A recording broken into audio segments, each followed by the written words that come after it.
ఈ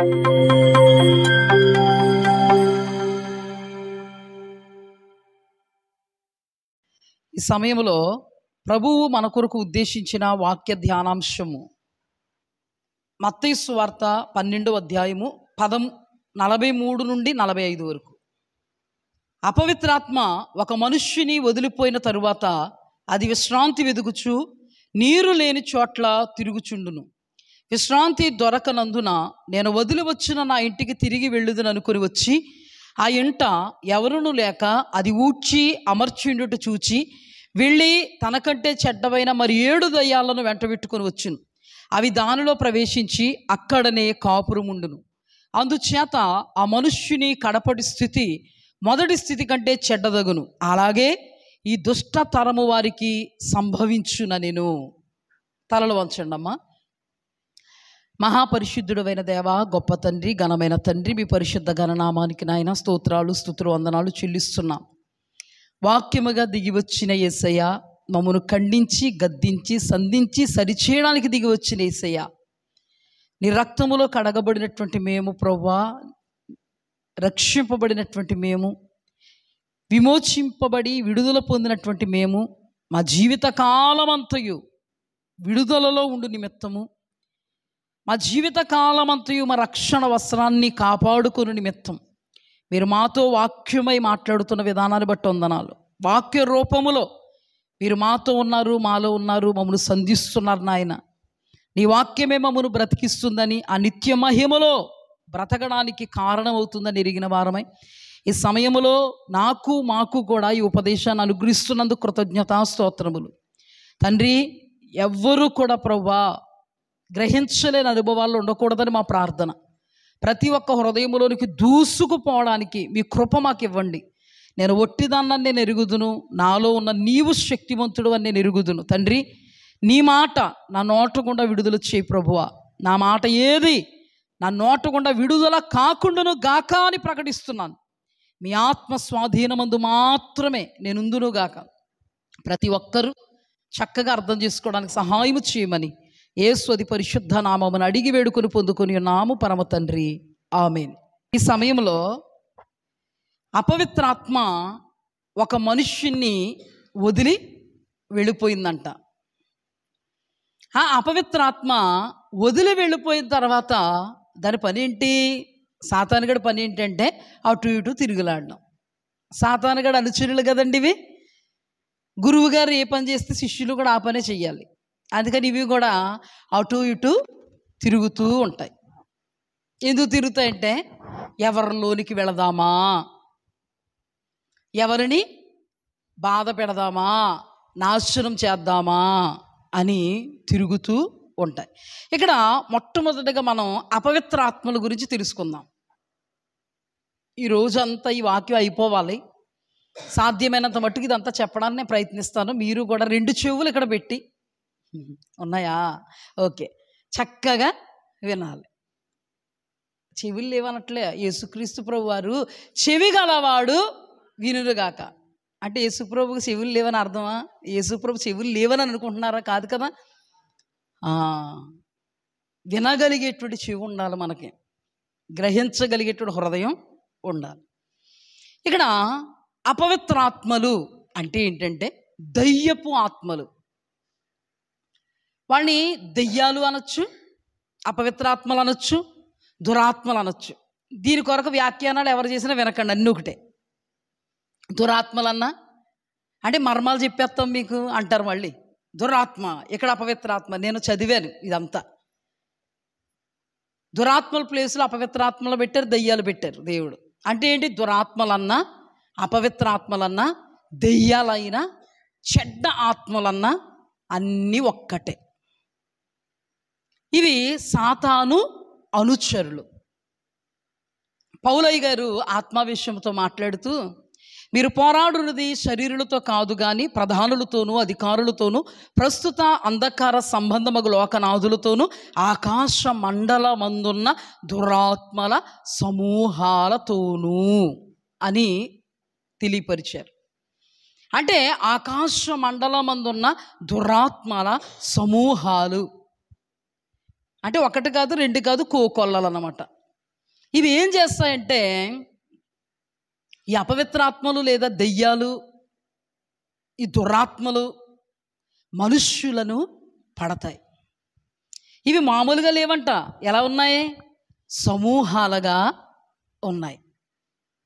అద్భుతం ఏంటంటే మన మందిరంలో ఆ సమూహం కూడా సమూహాలుగా అన్నారు, కానీ ఇక్కడ సమూహం కూడా అంతగా మందిరాల్లో లేవు. కానీ దురాత్మల సమూహాలు మాత్రం ఎలా ఉన్నాయంట? లెక్కింప సఖ్యముగా అన్నటువంటి రీతిలో ఉన్నాయి. ఈ సమూహాలు ఏం చేస్తాయంటే మనుష్యుల్ని పడతాయి. ఎన్ని పడతాయి అని మనం ఒకసారి ధ్యానం చేసుకుంటే, దీనిలోనికి తర్వాత వస్తాను, ధ్యానం చేసుకుంటే 2000 దెయ్యాలు పట్టిన వ్యక్తి మనకి తెలుసు. ఈ 2000 దెయ్యాలు పట్టిన వ్యక్తి ఏం చేస్తున్నాడు అంటే తన్ను తాను గాయపరుచుకుంటాడు. కడుపుకి అన్నం తిండు వీడు. కడుపుకి ఏం తిండో? అన్నం తిండో. ఏం తింటాడు? సమాధుల మీద పండుకుంటాడు. మనిషిలాగా బ్రతకడు. ఎలా బ్రతుకుతాడంటే దెయ్యంలాగా బ్రతుకుతాడు. అందుకే మన అందరికీ సుపరిచితం. ఎవరైనా కొంచెం తేడాగా ఉందంటే, ఏరా అలాగన్నా దెయ్యం పట్టిందా, ఏవే అలా చూస్తున్నావిటి దెయ్యం పట్టిందా అని అడుగుతాం. మనకే కాదండి, అన్ని జనులందరికీ కూడా దెయ్యాలు పరిచయమే, లేకుండా లేవు కదా. అయితే ఇప్పుడు 2000 దెయ్యాలు పడుతుంటే మనిషిలాగా మాత్రం అతను బ్రతకట్లే. అంటే దెయ్యాలు పట్టినోడు ప్రవర్తన మనుష్యుల ప్రవర్తన కంటే వ్యత్యాసంగా ఉంటుంది అని అర్థం చేసుకోవాలి. వ్యత్యాసంగా ప్రవర్తిస్తూ ఉంటారు. మనిషి అన్నవాడు ఇంట్లో పడుకుంటాడో, వీడు మాత్రం సమాధుల మీద పడుకుంటాడు. తను తానే గాయపరుచుకుంటాడో, తను తానే ఇబ్బంది పెట్టుకుంటాడో, అరుచుకుంటాడో, కేకలు వేసుకుంటాడో. ఇల్లు గుర్తులేదు, వాకలు గుర్తులేదు, భార్య బిడ్డలో గుర్తులేదు, ఎవరో గుర్తులేదు, ఇష్టానుసారంగా బ్రతుకుతున్నాడు. ఎందుకంటే 2000 దెయ్యాలు పట్టాయి కాబట్టి. ఒక వ్యక్తిని చూస్తాం, బాల్యము నుండి దురాత్మలు లేదా దెయ్యాలు పట్టిన ఒక వ్యక్తి, ఒక తండ్రి ఆ కుమారుని యేసుక్రీస్తు ప్రభువారి దగ్గర తీసుకొచ్చి, అయ్యా వీడు నీ చెవిటి దెయ్యం పట్టిందయ్యా,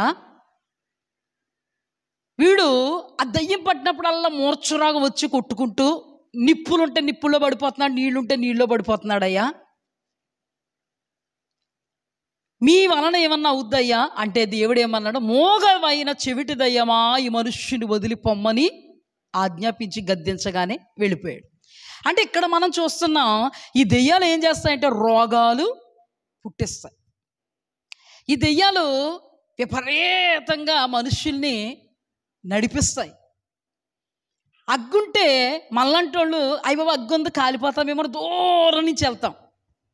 అదే దెయ్యం పట్టినోడైతే అగ్గి ఎక్కడుందో అగ్గిలోకి వెళ్ళిపోతాడు. పొయ్యి మండుతూ ఉందనుకో, పొయ్యిలో తలెట్ట ఏం పెడతాడు? పొయ్యి ఎక్కడుంటే పుల్ల పెడతాడు అనుకుంటున్నారా? పొయ్యి ఎక్కడుందో అక్కడికి వెళ్ళిపోయి తల పెట్టేస్తాడు. మనం అనుకుంటాం అయ్యి బాబు ఇంటి కాయలేకపోతున్నాం, నీళ్ళు ఎక్కడ కనబడుతున్నాయో దూకేస్తాడు. నిప్పుల్లో నీళ్ళలో పడిపోతున్నాడు అంటే ఈడెళ్ళిపోతున్నాడు ఎక్కడికి? నిప్పుల్లోకి, నీళ్లలోనికి.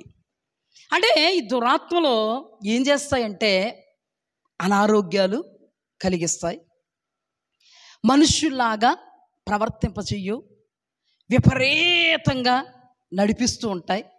నాశనానికి, మరణానికి ఈ దురాత్మలు ఏం చేస్తాయి? నడిపిస్తూ ఉంటాయి.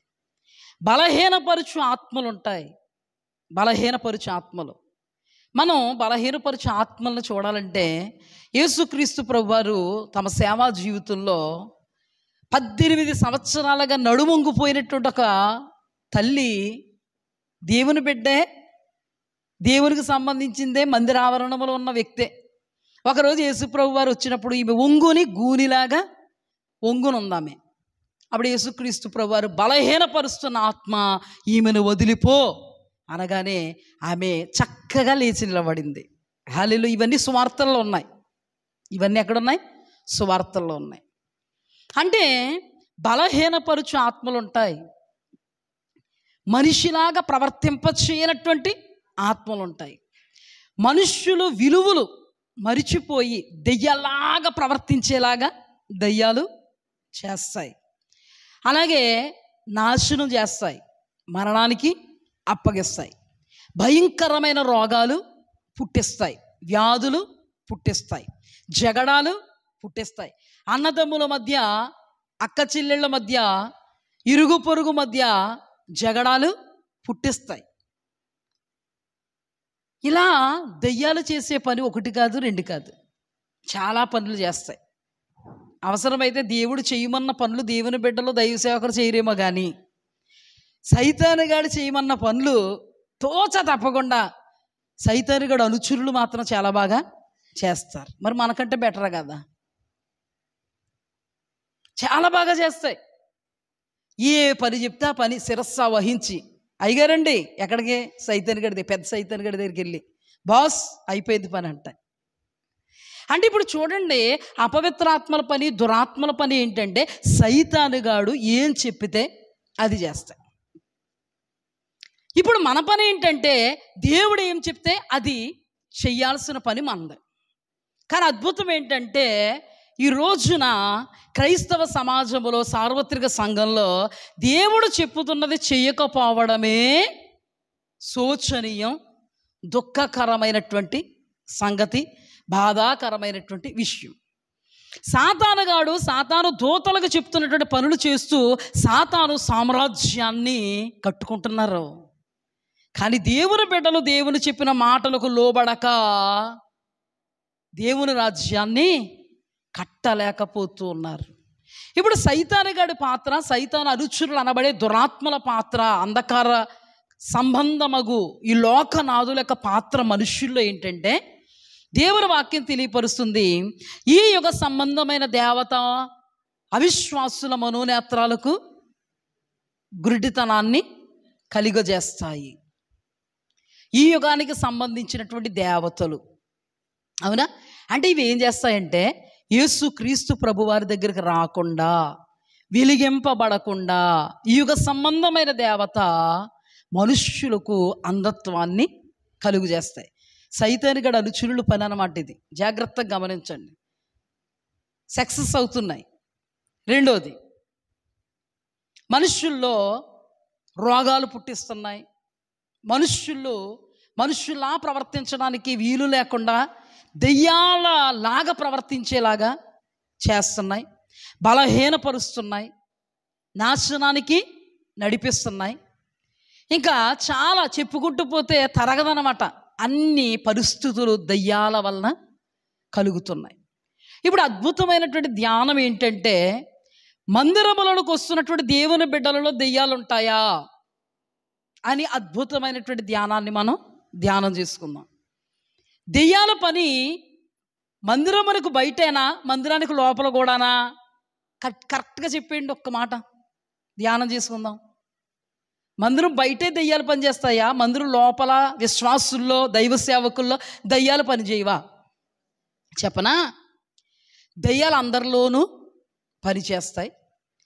యేసుక్రీస్తు ప్రభువారిని సొంత రక్షకుడిగా అంగీకరించి బాప్తిస్మ అనుభవములో ఉండి దేవుని మార్గములో ఉన్నాము అని దేవుని మందిరములో ఉంటున్న వాళ్ళలో కూడా ఈ దయ్యాలు అనబడే దురాత్మలు, ఈ చీకటి సంబంధితమైన ఆత్మలు పనిచేస్తాయి. ఎప్పుడు పనిచేస్తాయి తెలుసా? అవకాశం ఇస్తే పనిచేస్తాయి. హల్లెలూయా, గట్టిగా చెప్పండి అమ్మా. అవకాశం ఇస్తే పనిచేస్తాయి, అవకాశం ఇవ్వకపోతే పనిచేయం. ఇప్పుడు జాగ్రత్తగా గమనిస్తే మార్కు సువార్తలోనికి రండి ఒకసారి. మార్కు సువార్త 1వ అధ్యాయము 21. 1వ అధ్యాయము 21. అంతటా వారు కపెర్నహూములోనికి వెళ్ళిరి. వెంటనే ఆయన విశ్రాంతి దినమున సమాజ మందిరములోనికి పోయి బోధించాను. ఆయన శాస్త్రు వలె గాక అధికారము గలివాని వలె వారికి బోధించెను గనుక వారు ఆయన బోధకు ఆశ్చర్యపడిరి. ఆ సమయమున వారి సమాజ మందిరములో అపవిత్రాత్మ పట్టిన మనుష్యుడు అక్కడ ఉండెను. వాడు నజరేయుడవగు యేసు, మాతో మీకేమి, మమ్ము నశింప చేయుటకు వచ్చితివా? నీవెవడవో నాకు తెలియను, నీవు దేవుని పరిశుద్ధుడు అని కేకలు వేసాను. అందుకు యేసు, ఓరకుండము, వానిని విడిచిపొమ్మని దానిని గద్దెంపగా ఆ అపవిత్రాత్మ వానిని విలవిలలాడించి పెద్ద కేక వేసి వాని విడిచిపోయాను. 32. సాయంకాలము పొద్దుగుంకినప్పుడు జనులు సకల రోగులను దయ్యాలను పట్టిన వారిని ఆయన వద్దకు తీసుకుని వచ్చిరి. పట్టణమంతయు ఆ ఇంట వాకిట కూడి ఉండెను. ఆయన నానావిధ రోగముల చేత పీడింపబడిన అనేకులను స్వస్థపరిచి అనేకమైన దయ్యాలను వెళ్ళగొట్టెను. హల్లెలూయా. ఇప్పుడు జాగ్రత్తగా వినండి అమ్మా. ఇప్పుడు సమాజ మందిరం అనబడేటువంటి దేవాలయములోనికి యేసుక్రీస్తు ప్రభువారు వెళ్ళినప్పుడు, లేదా వాక్యం చెప్పడానికి వెళ్ళినప్పుడు, అక్కడ సమాజ మందిరం అనబడేటువంటి ఇలాంటి మందిరములో ఒకనిలో ఏముందంట? దయ్యం ఉంది, అపవిత్రాత్మ ఉంది, దురాత్మ ఉంది. అలాంటప్పుడు యేసుక్రీస్తు ప్రభు వారు ఏం చేశారు? గద్దించారు. హల్లెలూయా. గద్దించగా విడిచి వెళ్ళిపోయింది. ఆ దురాత్మ వాడిని పట్టి బలహీనపరిచిందో మనకు తెలియదు, అనారోగ్య పాలు చేసిందో మనకి తెలియదు, మనిషిగా కాక ఒక దెయ్యంలాగా ప్రవర్తింపజేస్తుందో తెలియదు. దేవుని బిడ్డే కానీ దేవుని బిడ్డలాగా ప్రవర్తింప చేయట్లేదు, కానీ మందిరంలోనికి మాత్రం వస్తున్నాడు లేదా వస్తుంది. ఎవరో? అపవిత్ర ఆత్మ పట్టినటువంటి, దెయ్యం పట్టినటువంటి ఆత్మ. ఒక ఆత్మ, దేవుని ఆత్మ. పేరుకి విశ్వాసి, పేరుకి క్రైస్తవురాలు లేదా క్రైస్తవుడు. ఏం పట్టింది? దురాత్మ లేదా దయ్యం పట్టింది. ఎవరు గద్దించారు? యేసుక్రీస్తు ప్రభువారు గద్దించారు. గద్దించగా ఏమైంది? విడిచిపోయింది. హల్లెలూయా. దేవునికి మహిమ కలుగునుగా. అంటే నేను మీతో చెప్పే విషయం ఏంటంటే, దేవుని యొద్దకు వస్తున్నాం అనుకుంటున్నా, రక్షింపబడి విమోచింపబడి బాప్తిస్మ అనుభవములో ఉండి దేవుని యొక్క సహవాసములు ఉంటూ రక్తమాంసములలో పాలిభాగస్సులు అయ్యున్న వాళ్ళలో కూడా, ఆత్మీయులు అనుకుంటున్న వాళ్ళు, లేకపోతే అభిషక్తులు అన్న వాళ్ళలో కూడా దయ్యములు పట్టే అవకాశము లేదా ప్రమాదము ఉంది. దేవుడు గద్దించినప్పుడు ఆ అపవిత్రాత్మ విడిచి వెళ్ళిపోయింది. ఇప్పటి నుండి మాత్రం అతడు చాలా జాగ్రత్తగా బ్రతకాలి. ఇప్పటి నుంచి అతడు చాలా జాగ్రత్తగా కొనసాగాలి. అంటే దాని అర్థం ఏంటంటే, మనము రక్షింపబడక మునుపు అన్యజనులుగా ఉన్నాం, అంధత్వపు నేత్రాలతో. జాగ్రత్తగా అర్థం చేసుకోండి, ఇదంతా లింకు. అంధత్వపు నేత్రాలతో ఉన్నాం. కానీ ఈ రోజున దేవుని దగ్గరకు మనం ఎందుకు వచ్చాం? విడుదల పొందుకొని వచ్చాం. దేవుడు అవిశ్వాసులుగా ఉన్న మన మనోనేత్రాలకు గుడ్డితనాన్ని కలిగించినటువంటి ఈ యుగ సంబంధమైన దేవత అనబడేటువంటి సాతాను అనుచరుడు అనబడేటువంటి వాడి క్రియలు లయపరిచాడు, గద్దించాడు. దేవుని మహా ఉచితమైన కృపను బట్టి మనం విడుదల పొందాం, విమోచింపబడ్డాం. ఏదో రకంగా దేవుణ్ణి తెలుసుకుని వచ్చాం. అంటే దేవుడు మనకి ఇచ్చినటువంటి విడుదల. ఇప్పుడు రక్షింపబడ్డాం, విమోచించబడ్డాం, బాప్తిస్మ అనుభవం పొందుకున్నాం. విడుదల వచ్చిన తర్వాత, దేవుని సన్నిధిలో నిలబడిన తర్వాత బ్రతికే బ్రతుకు చాలా జాగ్రత్తగా ఆచితూచి బ్రతకకపోతే ఎటువంటి ప్రమాదాలు సంభవిస్తాయి అనే విషయాన్ని మనం ధ్యానం చేసుకుందాం. ఇక్కడంట మనం ధ్యానం చేసుకున్నటువంటి ధ్యానాంశములో అపవిత్రాత్మ ఒక మనుష్యుని విడిచి వెళ్ళిపోయిన తర్వాత, మొట్టమొదటగా ఒక అపవిత్రాత్మ ఒక మనుష్యుని విడిచి వెళ్ళిపోయింది. ఊరికే విడిచి వెళ్ళిపోదు. మొత్తానికి దేవుడే అతనికి ఏమిచ్చాడు? విడుదల ఇచ్చాడు. విమోచన ఇచ్చాడు, స్వస్థపరిచాడు, అనారోగ్యంలో నుంచి విడిపించాడు. మొత్తానికి దెయ్యం పోయిన తర్వాత ఆ మనుష్యుడు లేదా ఆమె ఇప్పుడు మంచి మనిషిగా మార్చబడింది లేదా మార్చబడ్డాడు. మార్చబడిన తర్వాత ఈ విడిచి వెళ్ళిపోయినటువంటి దెయ్యమంట తిరుగుతూ ఉంటుందంట. ఆ తర్వాత మనం విడిచిపెట్టినటువంటి ఆ వ్యక్తి లేదా ఆ స్త్రీ లేదా పురుషుడి దగ్గరికి వచ్చి చూస్తూనే ఉంటుందంట. చూస్తూనే ఉంటుందంట. చూస్తూ ఉన్నప్పుడు వాళ్ళు దేవుని వాక్యాన్ని బట్టి, దైవ సేవకులు చెప్పుతున్నటువంటి ఉపదేశాలను బట్టి తమ బ్రతుకంతటినీ కూడా చూచుకుంటూ దినదినము వాక్యానుసారంగా బ్రతకాలని ఆరాటపడుతూ, ప్రార్థన చేసుకుంటూ, పరిశుద్ధత కొరకు ప్రార్థన చేసుకుంటూ, ఆత్మలో ఎదుగుతూ ఉంటూ, ఆత్మలో ఎప్పుడైతే ఎదుగుతూ ఉంటామో పరిశుద్ధాత్మ శక్తి అధికమవుతూ ఉన్నప్పుడు ఆ దురాత్మ అనుకుంటుందంట, మన వల్ల కాదు, వీడి దగ్గర నాకు అవకాశం లేదు. వాక్యాన్ని బట్టి ఈమె లేదా ఇతను స్వభావం మార్చుకుంది. వాక్యాన్ని బట్టి ఏ వాక్యమైతే దైవజనులు చెబుతున్నారో ఆ వాక్యం ఎప్పటికప్పుడు ఇంటి దగ్గరికి వెళ్ళి ధ్యానం చేసుకుంటూ, ఏదైనా తప్పులుంటే క్షమించమని దేవుని సన్నిధిలో వేడుకుంటూ, లోతైన పశ్చాత్తాపడుతూ, కన్నీటితో దేవుడి సన్నిధిలో ఒప్పుకొని విడిచిపెడుతూ మళ్ళీ నూతన జీవితాన్ని ప్రారంభిస్తుంది. ఆమె దగ్గర నాకు అవకాశం లేదు, ఆమెలో వాక్యం ఉంది, ఆమెలో ఆత్మీయత ఉంది, లేదా ఆయనలో పరిశుద్ధత ఉంది, ఆయనలో పరిశుద్ధాత్మ శక్తి ఉంది, వెళుతున్నాను కానీ కాలిపోతున్నాను అని అనుకుంటుంది అన్నమాట. కాలిపోతున్నానని అనుకుంటుంది, ఇంక అసలు రాదు. ఎప్పుడూ చూడడం అంటూ మానదు. అలాంటప్పుడు వచ్చి చూస్తున్నప్పుడు వాక్యానికి ఈవిడికి లేదా ఈయనకి సంబంధం లేదనుకో, అప్పుడు చూసి మనకు అనుకూలంగా ఉంది, అనుకూలంగా ఉంది. రెండోది ఏంటంటే, దేవుని వాక్యం దైవజనులు చెప్తున్నారు కానీ ఆ వాక్యం ఈమెలోనికి వెళ్ళట్లే, చెవుల్లో వాక్యం చొచ్చుకోవట్లే, హృదయంలో వాక్యం చొచ్చుకోవట్లే, మార్పు అంటూ రాలే. మనం వెళ్ళడానికి ఈవిడ దగ్గర అవకాశం ఉంది అని అనుకుని మళ్ళీ ఏమనుకుంటుందంటే, ఆ యేసుక్రీస్తు ప్రభువారు ఆత్మచేత నింపబడిన ఏ దైవజనుడైనా నెత్తిమే చెయ్యడితే నేను తట్టుకోలేను. ఒకసారి వచ్చేసాను కదా, ఆ బాధ ఏంటో నాకు తెలుసు. అందుకని ఇప్పుడు నేనే చెడ్డ దెయ్యాన్ని అనుకుంటే నాకంటే మరి 7 చెడ్డ దెయ్యాలు ఎక్కడున్నాయి అని మీటింగ్ పెట్టుకుని, చెడ్డ క్వాలిటీ చెడ్డ దెయ్యాలు, నాకంటే చెడ్డ దెయ్యాలు 7 దెయ్యాలు, సంపూర్ణత కదండి 7 అంటే, తీసుకొచ్చి మీటింగ్ పెట్టుకుని, ఒరే ఒక ఇల్లు ఉందరా మనకి, ఆ ఇంట్లో మనం నివాసం చేద్దామని తీసుకొచ్చి టెస్ట్ వేస్తాయంట.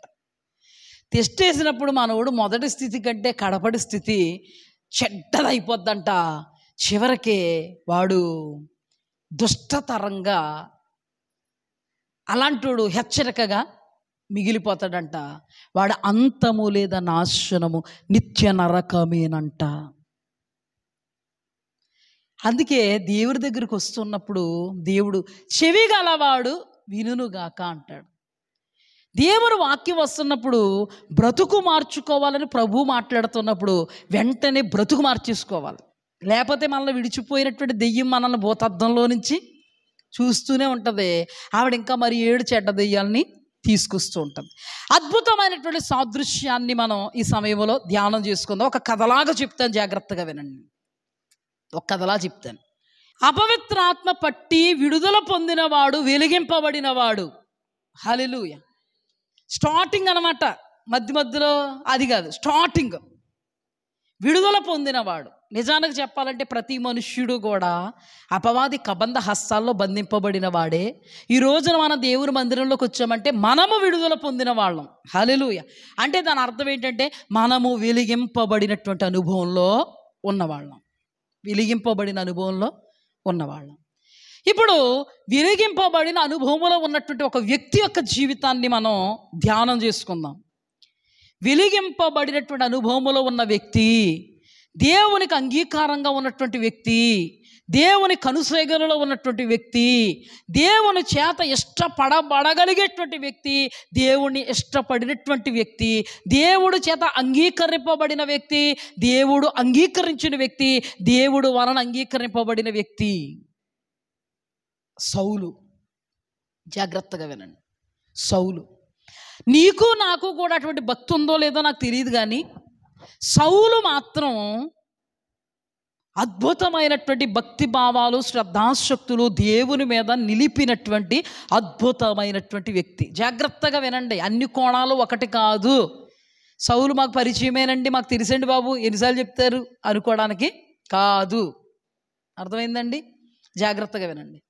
ఇప్పుడు సౌలు తన జీవితంలో ఎలాంటి అనుభవంలో ఉన్నాడంటే, దేవునితో నడిచే అనుభవం, దేవునితో మమేకమైపోయే అనుభవం, దేవుడు చెప్పిన మాటలకు లోబడే అనుభవం, తూచ తప్పకుండా దేవుడు మాటలను అంగీకరించి బ్రతకగలిగేటువంటి అనుభవం, ఆత్మలో బలవంతుడు అనబడేటువంటి అనుభవం, దైవజనుల్ని ప్రేమించేటువంటి అనుభవం. ప్రతి విషయంలో ఒక మాటలో చెప్పాలంటే వేసే ప్రతి అడుగు దేవుని పరిధిలో వేసేటువంటి అనుభవం కలిగిన వాడు సౌలు. సౌలు తన జీవితంలో బెన్యామీను గోత్రానికి చెందినవాడు. బెన్యామీను గోత్రానికి చెందినటువంటి ఇతని తండ్రి పేరు కీషు. కీషు కుమారుడు అన్నమాట ఇతను. ఒక దినాన కీషు యొక్క గాడిదలు తప్పిపోతే ఈ గాడిదలు వెతుక్కోవడానికి తన పనివాడితో కలిసి వెతుకుతూ ఉన్నాడు. దినాలు గడుస్తున్నాయి కానీ గాడిదలు కనబడలే. అలాంటి టైంలో ఇక్కడ ఒక ప్రవక్త గారు ఉన్నారు. ఆ ప్రవక్త గారి దగ్గరికి వెళితే మన గాడిదలు ఎక్కడున్నాయో కూడా ప్రవక్త గారు తెలియపరుస్తారు. అంటే మరి దైవజనుల దగ్గరికి వెళ్ళేటప్పుడు ఒట్టి చేతులతో వెళ్ళకూడదని రాయబడింది కదా. మరి అందుకని మరి మాకు బోధించిన వాళ్ళు కూడా అలా బోధించారు కదా. దైవజనుడైన ప్రవక్త దగ్గరికి వెళ్ళడం నాకేమీ సంకోచం కాదు, వెళ్తాను. కాకపోతే మరి చేతులు ఏం పట్టుకోకుండా వెళ్ళడానికి నాకు మనస్సు రావడం లేదు అని మానేసి ఊరుకున్నాడు. ఆడు పనుడు అన్నాడు, నా దగ్గర కొంత వెండి ఉందయ్యా, దైవజనుడు చేతుల్లో పెట్టు, ప్రార్థన చేయించుకో, అప్పుడు దైవజనుడు నీకు తెలియపరుస్తాడు, దాన్ని బట్టి మాకు గార్ధబాలు దొరుకుతాయి కదా అన్నాడు. అప్పుడు అతను ఆ వెండిని తీసుకుని దైవజనుడైనటువంటి ప్రవక్త అయిన సమూయేలు ఎదుట నిలబడ్డాడు. అప్పుడే చెప్పాడు, ఫలానా గార్ధబాలు ఫలానా చోట ఉన్నాయి అని చెప్పాడు. కానీ ఆత్మీయుడుగా ఉన్నటువంటి మన సౌలు గారు ఇశ్రాయేలీలకి రాజుగా దేవుడు చేయాలని అప్పటికే ఉద్దేశం కలిగి ఉండి, ఒక మనుష్యుని నేను ఈ వద్దకు పంపుతాను అన్నాడు. గార్ధబాలు తప్పిపోయాయని ఈ మనుష్యుడు సమూయేలు ఎదుట నిలబడితే దేవుడు అన్నాడు, ఆ మనుష్యుడు ఇతడే, సౌలే ఆ మనుష్యుడు అని చెప్పాడు. ఆ తర్వాత సౌలుకి సమూయేలు విషయాలన్నీ చెప్పి నీ గార్ధబాలు దొరికాయని చెప్పిన తర్వాత ఏమన్నాడంటే, దేవుడు నిన్ను కోరుకున్నాడు, ఇశ్రాయేలీల మీద నీకు రాజుగా అభిషేకం చేస్తాను, ఫలానా రోజు ఫలానా టైంకు నువ్వు రా అన్నప్పుడు సామానుల్లో దాక్కున్నాడు. మనమైతే ఎప్పుడు వేసేస్తారు నాకు చాలు, ఎప్పుడు కప్పేస్తారు దండ అనుకుంటాం కదా. ఘనతను ఎవడొద్దు అనుకుంటాడండి. కానీ భయపడుతూ సామాన్లో దాక్కున్నాడు. ఎవ్వరు చెప్పలేకపోతున్నారు ఎక్కడ దాక్కున్నాడో. సమూయేలు చెప్పాడు ఫలానా చోట ఉన్నాడంటే ప్రజలందరూ కూడా మెళ్ళ మీద ఎక్కించుకుని ఆయన్ని, మా దేవుడు మా కొరకు ఉద్దేశించిన రాజు చిరంజీవి అగునుగాక అంటూ సింహాసనం మీద కూర్చోబెడితే రాజుగా అభిషేకించాడు దేవుడు. అంటే తన జీవితంలో దేవుని యొక్క పరిధిలో నిలబడ్డాన్ని మనం చూస్తాం. తన జీవితంలో దైవ సేవకుడు ఎదుట నిలబడాలంటే దేవుని వాక్య క్రమములో నిలబడాలని అనే ఆకాంక్ష, ఆరాటం, తృష్ణ చూస్తాం. రెండవదిగా అతనిలో తగ్గింపు చూస్తాం. దేవుడు హెచ్చించుకోండి అన్నాడా, తన్ను తాను తగ్గించుకొని వాడు హెచ్చింపబడును అన్నాడు. సామాన్లో దాక్కున్నాడండి. సమూయేలుతో మాట్లాడడానికి వస్తున్నప్పుడు సమూయేలుతో ఏమంటాడు, నేనే పాటోడిని, నా గోత్రం ఏపాటిది, నా తండ్రి ఏపాటి వాడు, నా పరిస్థితులు నా స్థితిగతులు ఏపాటివి, నేను అల్పుణ్ణి కాదా, నా వాళ్ళ అల్పులు కాదా. తగ్గింపు చూస్తాం. అంటే దేవుడు కోరుకున్న ప్రతి గుణగణ లక్షణము కూడా మనము సౌలులో చూస్తాం. నిజానికి సౌలు వెలిగింపబడినటువంటి అనుభవములో, వెలుగులో ప్రకాశించేటువంటి అనుభవములో, వెలుగు మార్గములో తప్ప పక్కకు అడుగు వేయనటువంటి అనుభవాన్ని మనం సౌలు జీవితంలో చూస్తాం. ఒకరోజు కొంతమంది పనికి మాలిన వాళ్ళు అన్నారు, వీడు రాజా, వీడు మనల్ని ఏలతాడా, వీడు మనల్ని పరిపాలన చేస్తాడా అన్నారు. అన్న తర్వాత ఆ విషయం సౌలుకి కూడా వినబడింది. వినబడినట్టు ఇప్పుడు సౌలు చెవిటివాడైనట్టు ఊరుకున్నాడు. ఏం చేశాడంటే సౌలు, నేను చెవిటోడు, నాకేం వినబడలేదు, ఉద్రేక వచ్చేది, మళ్ళీ ఎందుకులే, నేను రాజును కదా అనుకోలే అన్నారు. అన్న తర్వాత వాళ్ళ పక్షముగానే యుద్ధం చేసి విజయం తీసుకొచ్చాడు. అప్పుడు సౌలుకు కుడుభుజాలుగా ఉన్న వాళ్ళందరూ అన్నారు సౌలుని, రాజా, ఈ పనికి మాలినోళ్ళు అన్నారు కదా, ఇతడు రాజు, ఇతడేం చేస్తాడని, నువ్వేమో వాళ్ళ పక్షముగా విజయాన్ని తీసుకొచ్చావు, ఈరోజు వాళ్ళని చంపేద్దాం అన్నారు. అప్పుడు రాజు అన్నాడు, ఎవరిని కూడా చంపొద్దు, మనం ఈరోజు ఎవరిని చంపొద్దు అని మాట్లాడినటువంటి ఆత్మ సంబంధమైన అనుభవములో ఉన్నవాడు సౌలు. జాగ్రత్తగా వినండి, మన ఆత్మలకు చాలా క్షేమం ఇది. ఇంత అద్భుతమైన ఆత్మీయత, ఎంత ఉన్నతమైనటువంటి గుణగణ లక్షణాలు, ఎంత ఆత్మలో తీవ్రత, దైవ సేవకులంటే అభిమాన గౌరవం, దేవుడంటే భయభక్తి, ఇతనులో ఈ ఫస్ట్ పార్ట్లో మనం చూస్తాం. ఒక్క మాటలో చెప్పాలంటే చాలా ఔన్నత్యం కలిగినటువంటి ఆత్మీయ గుణగణ లక్షణాలు కలిగిన వాడు సౌలు. తన మొదటి స్థితి ఏ స్థితి అమ్మ ఇది? హల్లెలూయా, గట్టిగా చెప్పండి ఎవరు నిద్రపోకుండా. ఏ స్థితి ఇది? మొదటి స్థితి. మొదటి స్థితి ఎంత బాగుంది మొదటి స్థితి, చెప్పండి అమ్మా. చాలా బాగుంది. ఒక మాటలో చెప్పాలంటే మనలో లొసుగులు ఉంటాయేమో, మనలో బలహీనతలు ఉంటాయేమో, మనలో అవిధేయతలు ఉంటాయేమో, మనలో కొన్ని విషయాల్లో తప్పడడుగు లేసే పరిస్థితులు ఉంటాయేమో, కానీ ఈయనలో మాత్రం ఏ లోపము కూడా కనుగొనలేనటువంటి స్థితి ఈయనలో ఉంది. ఉన్న తర్వాత ఏం జరిగింది అంటే, దేవునిలో ఉన్నాడు, దేవుని మార్గంలో ఉన్నాడు, దేవుని పరిధిలో ఉన్నాడు. దేవుడు అంటాడు, ఒక రోజు అలాగా, ఒక రోజు ఇలాగా, లేదా కొన్ని రోజులు అలాగా, కొన్ని రోజులు ఇలాగా ఉంటే నాకు సరిపోద్ది అని అంట దేవుడు. ఎప్పుడు కూడా నువ్వు మొదట ఎలా ఉన్నావో చివరి వరకు నీ ఆత్మీయత కొనసాగించాలి అంటాడు దేవుడు. హల్లెలూయా. మొదట నీవు ఏ ప్రేమతో నన్ను ప్రేమిస్తున్నావో చివరి వరకు నీ ప్రేమ పెరగాలి కానీ తరగకూడదు అంటాడు దేవుడు. మొదటి వరకు నీవు నా మీద ఎటువంటి ఆశ పెట్టుకున్నావో కడపటి స్థితికి వచ్చేటప్పటికి ఆ ఆశ అధికం అవ్వాలి కానీ తరగకూడదు అనుకుంటాడు దేవుడు. మనమైతే మనకున్న ఆస్తి మొదట ఎంత ఉందో కడపట పెరిగిపోవాలి అనుకుంటాం. మనము మనుష్యులకి దేవుడికి తేడా ఖచ్చితంగా. పూరుగుడుసులో ఉన్నాడు తప్పకుండా ఏమనుకుంటాడు? బిల్డింగ్లోకి వెళ్ళాలనుకుంటాడు. బిల్డింగ్ వచ్చినాడు ఏమనుకుంటాడు? ఈ కారు కావాలి, బైక్ పని చేయదు అనుకుంటాడు. కారు వచ్చినాడు పక్కోడు కారు చూసి మనం కూడా ఇన్నోవా వేసేద్దాం అనుకుంటాడు కదా. దేవుడు ఇది కోరుకోవట్లే, మన ఆత్మీయతను కోరుకుంటున్నారు, ఇది కోరుకుంటారు. కానీ సౌలు తన జీవితంలో యెరూషలేము అనుభవాలలో నుండి యెరికో అనుభవానికి దిగడం ప్రారంభించాడు. నేను మీతో చెప్పాను, ఒక్క అడుగు కిందకి దిగితే నువ్వు దిగక్కర్లేదు నాయన, నేను లాగేస్తానని సైతానుగా లాగేస్తాడు అని చెప్పాను నేను. అవునా కదా? దేవుడు మొట్టమొదటిగా ఏం చెప్పాడంటే, గిల్గాలులో ఆగు, నేను వస్తాను అని సమూయేలు ప్రవక్త ద్వారా చెప్పాడు. ఫిలిష్తీయులు సౌలు రాజ్యం మీదకి వస్తూ ఉన్నప్పుడు సమూయేలు రాక ఆ టైంలో లేదు, ఇంకా రాలేదు సమూయేలు. అందుకని సాహసం చేసంట, బలులు అర్పించేసంట. అంతా అయిపోయిన తర్వాత సమూయేలు వచ్చాడు.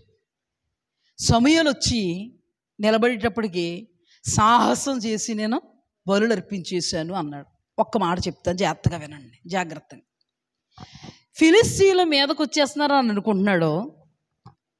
సమూయేలు దగ్గరకు వచ్చాక మాట్లాడుతున్నాడు. మాట్లాడుతున్నప్పుడు సమయం అవ్వలేదా ఈయనకి? మాట్లాడుతున్నప్పుడు సమయం అయిపోలేదా? మరి సమయం అయిపోద్ది, సమయం అయిపోయింది, మీదకు వచ్చేస్తున్నారు అని బలులు అర్పించేశాడు. మరి ఈయన వచ్చేటప్పటికి ఈయనతో మాట్లాడుతుంటే సమయం లేదా? అప్పుడు ఏమన్నా మీదకు వచ్చేసారా ఫిలిష్తీయులు? కంగారు పడిపోయి అప్పుడే వెళ్ళిపోయాడా? బలు అర్పించే కానీ పారిపోయాడా? యుద్ధానికి వెళ్ళిపోయాడా? సమయంలో మాట్లాడుతున్నాడు, సమయంలో మాట్లాడాడు. ఆ సమయంలో ఈయన సమాధానం చెప్పారు. అది సమయం కాదా? అర్థమైందా లేదా? అంటే సైతానిగాడు మిమ్మల్ని గుబులు పుట్టిస్తాడు అంతే. సమయం ఉంది, కాళ్ళు తొక్కేసుకుంటారంతే. మీరు అయిపోయింది, ఇంకంత అయిపోయింది, ఇంకంత భ్రమ పెడతాడు మిమ్మల్ని అయిపోయిందని. ఆయన ఏం చూశారు? ఫిలిస్తీన్లు రావడం చూశారు. ఫిలిస్తీన్లు రావడం చూడడం అన్నందుకు ఎప్పుడో తెలుసు ఫిలిస్తీన్లు వస్తారో మన మీద యుద్ధం చేస్తారని తెలిసే కదా. తెలుసా లేదా చెప్పండి? తెలుసు. ఈయన కూడా సమూయేలు గురించి ఆగాడు. ఎందుకు? ఫిలిస్తీన్లు యుద్ధానికి వస్తారు కాబట్టి సమూయేలు మా పక్షంగా బలులు అర్పించాలి, లేకపోతే ప్రార్థన చేయాలి. ఇప్పుడు ఇదంతా దేవుడికి సంబంధించింది అయినప్పుడు, దైవజనుడు దేవుడికి సంబంధించిన వాడు అయినప్పుడు, దేవుడు సౌలును ఆగమని చెప్పినప్పుడు దేవుడు మాట తప్పుతాడా? తప్పడు. మరి అప్పటి వరకు అంత ఆత్మీయత ఉన్నవాడు ఈ విషయం అతనికి తెలియదా? తెలుసు. కానీ భ్రమపడ్డాడు. గుబురు వచ్చేసింది. మనకే కూడా ఏదైనా సమస్య వస్తే సమస్య ఏదో అక్కడే ఉంటుంది కానీ ఇక్కడికి వచ్చేసినట్టు కనబడిపోద్ది మనకి. నేను ఒక్కటే లాజిక్ చెప్తున్నాను, జాగ్రత్తగా వినండి, దైవికంగా చెప్తున్నాను. నీ దగ్గర దేవుడు ఉంటే, నువ్వు దేవుడి మీద ఆధారపడితే, నీకు వాగ్దానం ఉంటే, నీకు ప్రవచనం ఉంటే, నీకు వాక్కు ఉంటే, నువ్వు దేవుడి విషయంలో ఎరుకోక దిగిపోయే అనుభవంలో ఉండకుండా యెరూషలేము అనుభవాల్లో నిలబడితే, నీ మీద ఫిలిస్తీన్ ఇక్కడికి వచ్చి కత్తి పెట్టిన దేవుడు అంటాడు, అబ్రహామా నీ చిన్నవాడి మీద చెయ్యి వేయకుమంటాడు. హల్లెలూయా. అంటే దాని అర్థం ఏంటంటే, నీ దేవుడికి తెలుసు నీ దేవుడు కనుసేగల్లో నువ్వు ఉన్నావో, నువ్వు భ్రమపడవద్దు. నీ దేవుడిని చూడు, దేవుడు అద్భుతం చేస్తాడు. హల్లెలూయా. సౌలు కంగారు వచ్చేసినట్టు భ్రమపడిపోయి ఆగకుండా సమూయేలు పక్షంగా బలులు అర్పించేసాక సమయం ఉందా లేదా, వచ్చేసేసారా శత్రువులు సౌలుని? జాగ్రత్తగా వినండి, సమయం ఉందా లేదా. ఈయన ఇంకా మనకి మధ్యలో కొంచెమే రాయబడిందండి, దాన్ని మనం ధ్యానం చేసుకోవాలి. ఇప్పుడు నేను మీతో మాట్లాడుతున్నప్పుడు సమయం ఉందా? ఇతను బలులు అర్పించాడు ఆ సమయంలో, తర్వాత మళ్ళీ సమూయేలుతో మాట్లాడుతున్నాడా? సమూయేలు సౌలుతో మాట్లాడుతున్నాడా? ఏం మాట్లాడుతున్నాడు? అవివేక పని చేసావు, ఎంత దౌర్భాగ్య పని చేసావేంటి, మళ్ళీ సాహసం చేశానంటున్నావా, నువ్వు పతనావస్థలో ఉన్నావు, ఎంతవరకు దేవుని మార్గాల్లో ఉన్నావు కానీ ఒక్కసారిగా దేవుని మార్గంలో నుండి తప్పడడుగు వేసేసావు. ఇదంతా సమయం కాదా? మరి ఇప్పుడు లేదా కంగారు? ఇప్పుడు చేస్తాడా యుద్ధం? అంటే నేను మీతో చెప్తున్న మాట ఏంటంటే, మొబ్బు కలిగిస్తాడు ఎవడో, సైతానుగాడు. నేను అన్నాను కదా, సైతానుగాడు వాడు అనుచరులు అద్భుతంగా పనులు చేసేసుకుంటే వెళ్ళిపోతారు, అందులో మనం పడిపోతూ ఉంటాం. మనం మాత్రం అద్భుతంగా మన పనులు మనం చెయ్యం. అర్థమైందా? అర్థం కాలేదా? అంటే దీని అర్థం ఏంటంటే, భ్రమ పెడుతున్నాడు, జాగ్రత్త. విశ్వాసములో గట్టిగా పట్టుకొని కలిగిన దాన్ని విజయం నీదే. హల్లెలూయా. అంతేగాని నీ మీదకు వస్తున్న పరిస్థితులను బట్టి నోటి మాటలు తెరిచేసి, నోరలా చాపేసి, చేతులు పైకెత్తి ఎక్సర్సైజులు చేసేసి దొర్లేస్తే నీకు కీడే.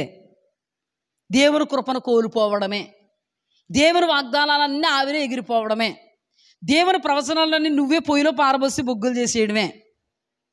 ఇస్త్రీ చేసుకోవడానికి అయ్యన్న పని చేస్తాయి, అసలు ఊహలో బొగ్గులు ఎందుకు పనిచేవి? అర్థమైందా? చూడండి ఎంత సమయం ఉందో. కానీ ఒక మెట్టు కిందకి వేసాడు, సైతానుగా లాగేసాడు. లాగాడా లేదా? అనుకున్నాడు అంతే. సమూయేలు రాలేదు అనుకున్నాడు. సైతానుగాడు ఆలోచించాడు, సమూయేలు రాకపోతే నువ్వు లేవేంటి, చేసే బల్లర్పించే అన్నాడు. అన్నాడా? అంటే లాగేసాడు, అలా అలా అలా అలా లాగేసాడు. చెయ్యరాని కార్యం, చెయ్యకూడని కార్యం.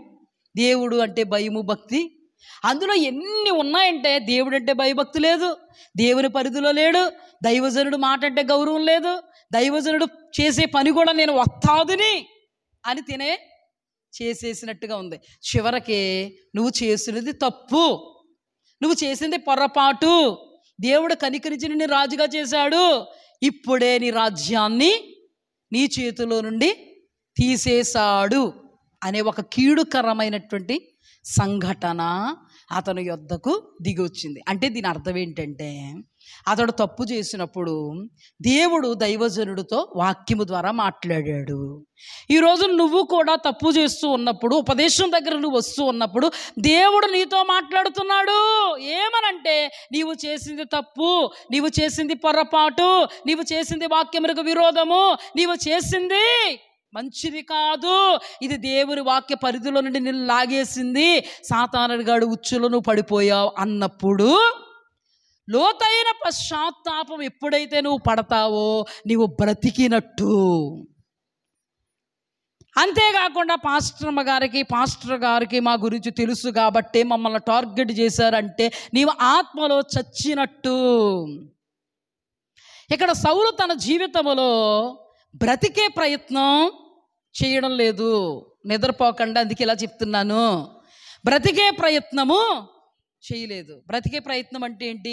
అయ్యయ్యో దైవజనుడా, దేవునికి విరోధంగా, కేవలం దేవునికి విరోధంగా పాపం చేశాను, ఇంతవరకు నా ఆత్మీయతను కాపాడుకుంటూ దేవుని యొక్క కృపలో, దేవుని యొక్క కనుసైగలలో, దేవుని యొక్క కటాక్షం చొప్పున రాజై దేవుని యొక్క శక్తి సామర్థ్యాలను బట్టి రాజ్యాన్ని నడిపిస్తూ ఉన్నటువంటి నేను అవివేకంగా ప్రవర్తించి, అవివేకంగా ఆలోచించి, ఏమాత్రము దైవీకంగా ఆలోచించకుండా చేయరాని కార్యాన్ని చేశాను. దైవజనుడా, నా పక్షంగా ప్రార్థన చేయి, దేవుడి సన్నిధిలో నేను వేడుకుంటాను అన్న బ్రతకగలిగేటువంటి అనుభవాలలో ఏమాత్రము సౌలు లేడు. ఈ రోజున ప్రభు మనతో మాట్లాడుతున్న మాట, దేవుని వాక్యం నీ యొద్దకు వస్తున్నప్పుడు బ్రతకగలిగేటువంటి అనుభవాలలో ఉండాలని కోరుకుంటూ లోతైన పశ్చాత్తాపంలోనికి వెళుతున్నావా? నాకు కాదన్నట్టుగా ఉంటున్నావా? నా ప్రక్క వాళ్ళకి అన్నట్టుగా ఉంటున్నావా? లేదా దైవజనులు మా కొరకు తెలుసు కాబట్టే మమ్మల్ని టార్గెట్ చేసి మా కొరకు మాట్లాడుతున్నారని అనుకుంటున్నావా? దీనిలో ఏది అనుకున్నా మన పతనమే. సౌలు మనంతా ఆత్మలో నెగిటివ్స్ ఉన్నవాడు కాదండి. అర్థమైందండి? ఏదో అంటాననుకున్నారా? నెగిటివ్స్ ఉన్నవాడు కాదు, పాజిటివ్స్ ఉన్నవాడు. మనమైతే కూర్చుంటాం, లెగుస్తాం, ఒకసారి పడుకుంటాం, దొల్లుతాం, అన్నీ జరుగుతాయి మన ఆత్మీయ జీవితంలో. కానీ సౌలు అలా లేడండి. కానీ యెరూషలేము అనుభవంలో నుండి దిగడం ప్రారంభించేశాడు. కానీ వచ్చిన చిక్కు ఏంటంటే, దైవజనుడి ద్వారా గద్దించిన, హెచ్చరించిన హెచ్చరిక ఉపదేశాన్ని స్వీకరించని కారణాన అతను ఏమైపోయాడు? పతనమైపోయాడు. పతనమయ్యాడంటే తన జీవితంలో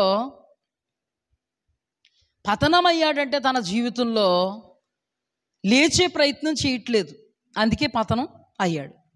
రెండవ సందర్భంలో కూడా దేవుడు చెప్పాడు. ఏమని చెప్పాడంటే, అమాలేకులను అందరినీ కూడా నాశనం చేసే. అక్కడ కూడా దేవుడు చెప్పిన మాటకు విధేయత చూపలేదు. దేవుని మాటగా జనుడు చెప్పిన మాటకు విధేయత చూపలేదు. దేవుడు దైవజనుడు ఒకే మాటగా చెప్పారు, ఆ ఒకే మాటకు రివర్స్లో చేసుకుని వచ్చాడు. అక్కడ కూడా సమూయేలు ద్వారా దేవుడు హెచ్చరిక ఉపదేశాన్ని వినిపించాడు. సౌలా, నువ్వు చేసింది తప్పు, దైవజనుడికి కానీ దేవుడికి కానీ నీవు లోబడలేదు, చెప్పిన పని చేయలేదు. అసలు దేవుడు ఏమన్నాడు? నా మాట గైకొనివాడే, నా ఆజ్ఞ గైకొనివాడే నన్ను ప్రేమించేవాడు. దాని అర్థం ఏంటి? నన్ను ప్రేమించలేదు, నా మాట గైకొనలేదు, నన్ను లక్ష్య పెట్టలేదు, నాకు గౌరవం ఇవ్వలేదు, నన్ను గణపరచలేదు. అంతేనా? ఇంకెన్ని పెట్టుకుంటే అన్ని, ఆకాశానికి భూమికి మధ్యలో ఉన్న స్పేస్లో ఎన్ని పెట్టుకుంటే అన్ని పెట్టుకోవచ్చు మనం. అర్థమైందా? అన్ని పెట్టుకున్నా మనోడు ఏమాత్రం లక్ష్య పెట్టాడండి అంటే దాని అర్థం ఏంటంటే, వెలిగింపబడిన వాడు చీకటి అవ్వడం ప్రారంభించాడు. జాగ్రత్తగా వినండి. వెలుగు దేవునికి సంబంధించినది, చీకటి సైతానికి సంబంధించింది. ఇదంతా కూడా ఎవరి వలన జరుగుతుంది?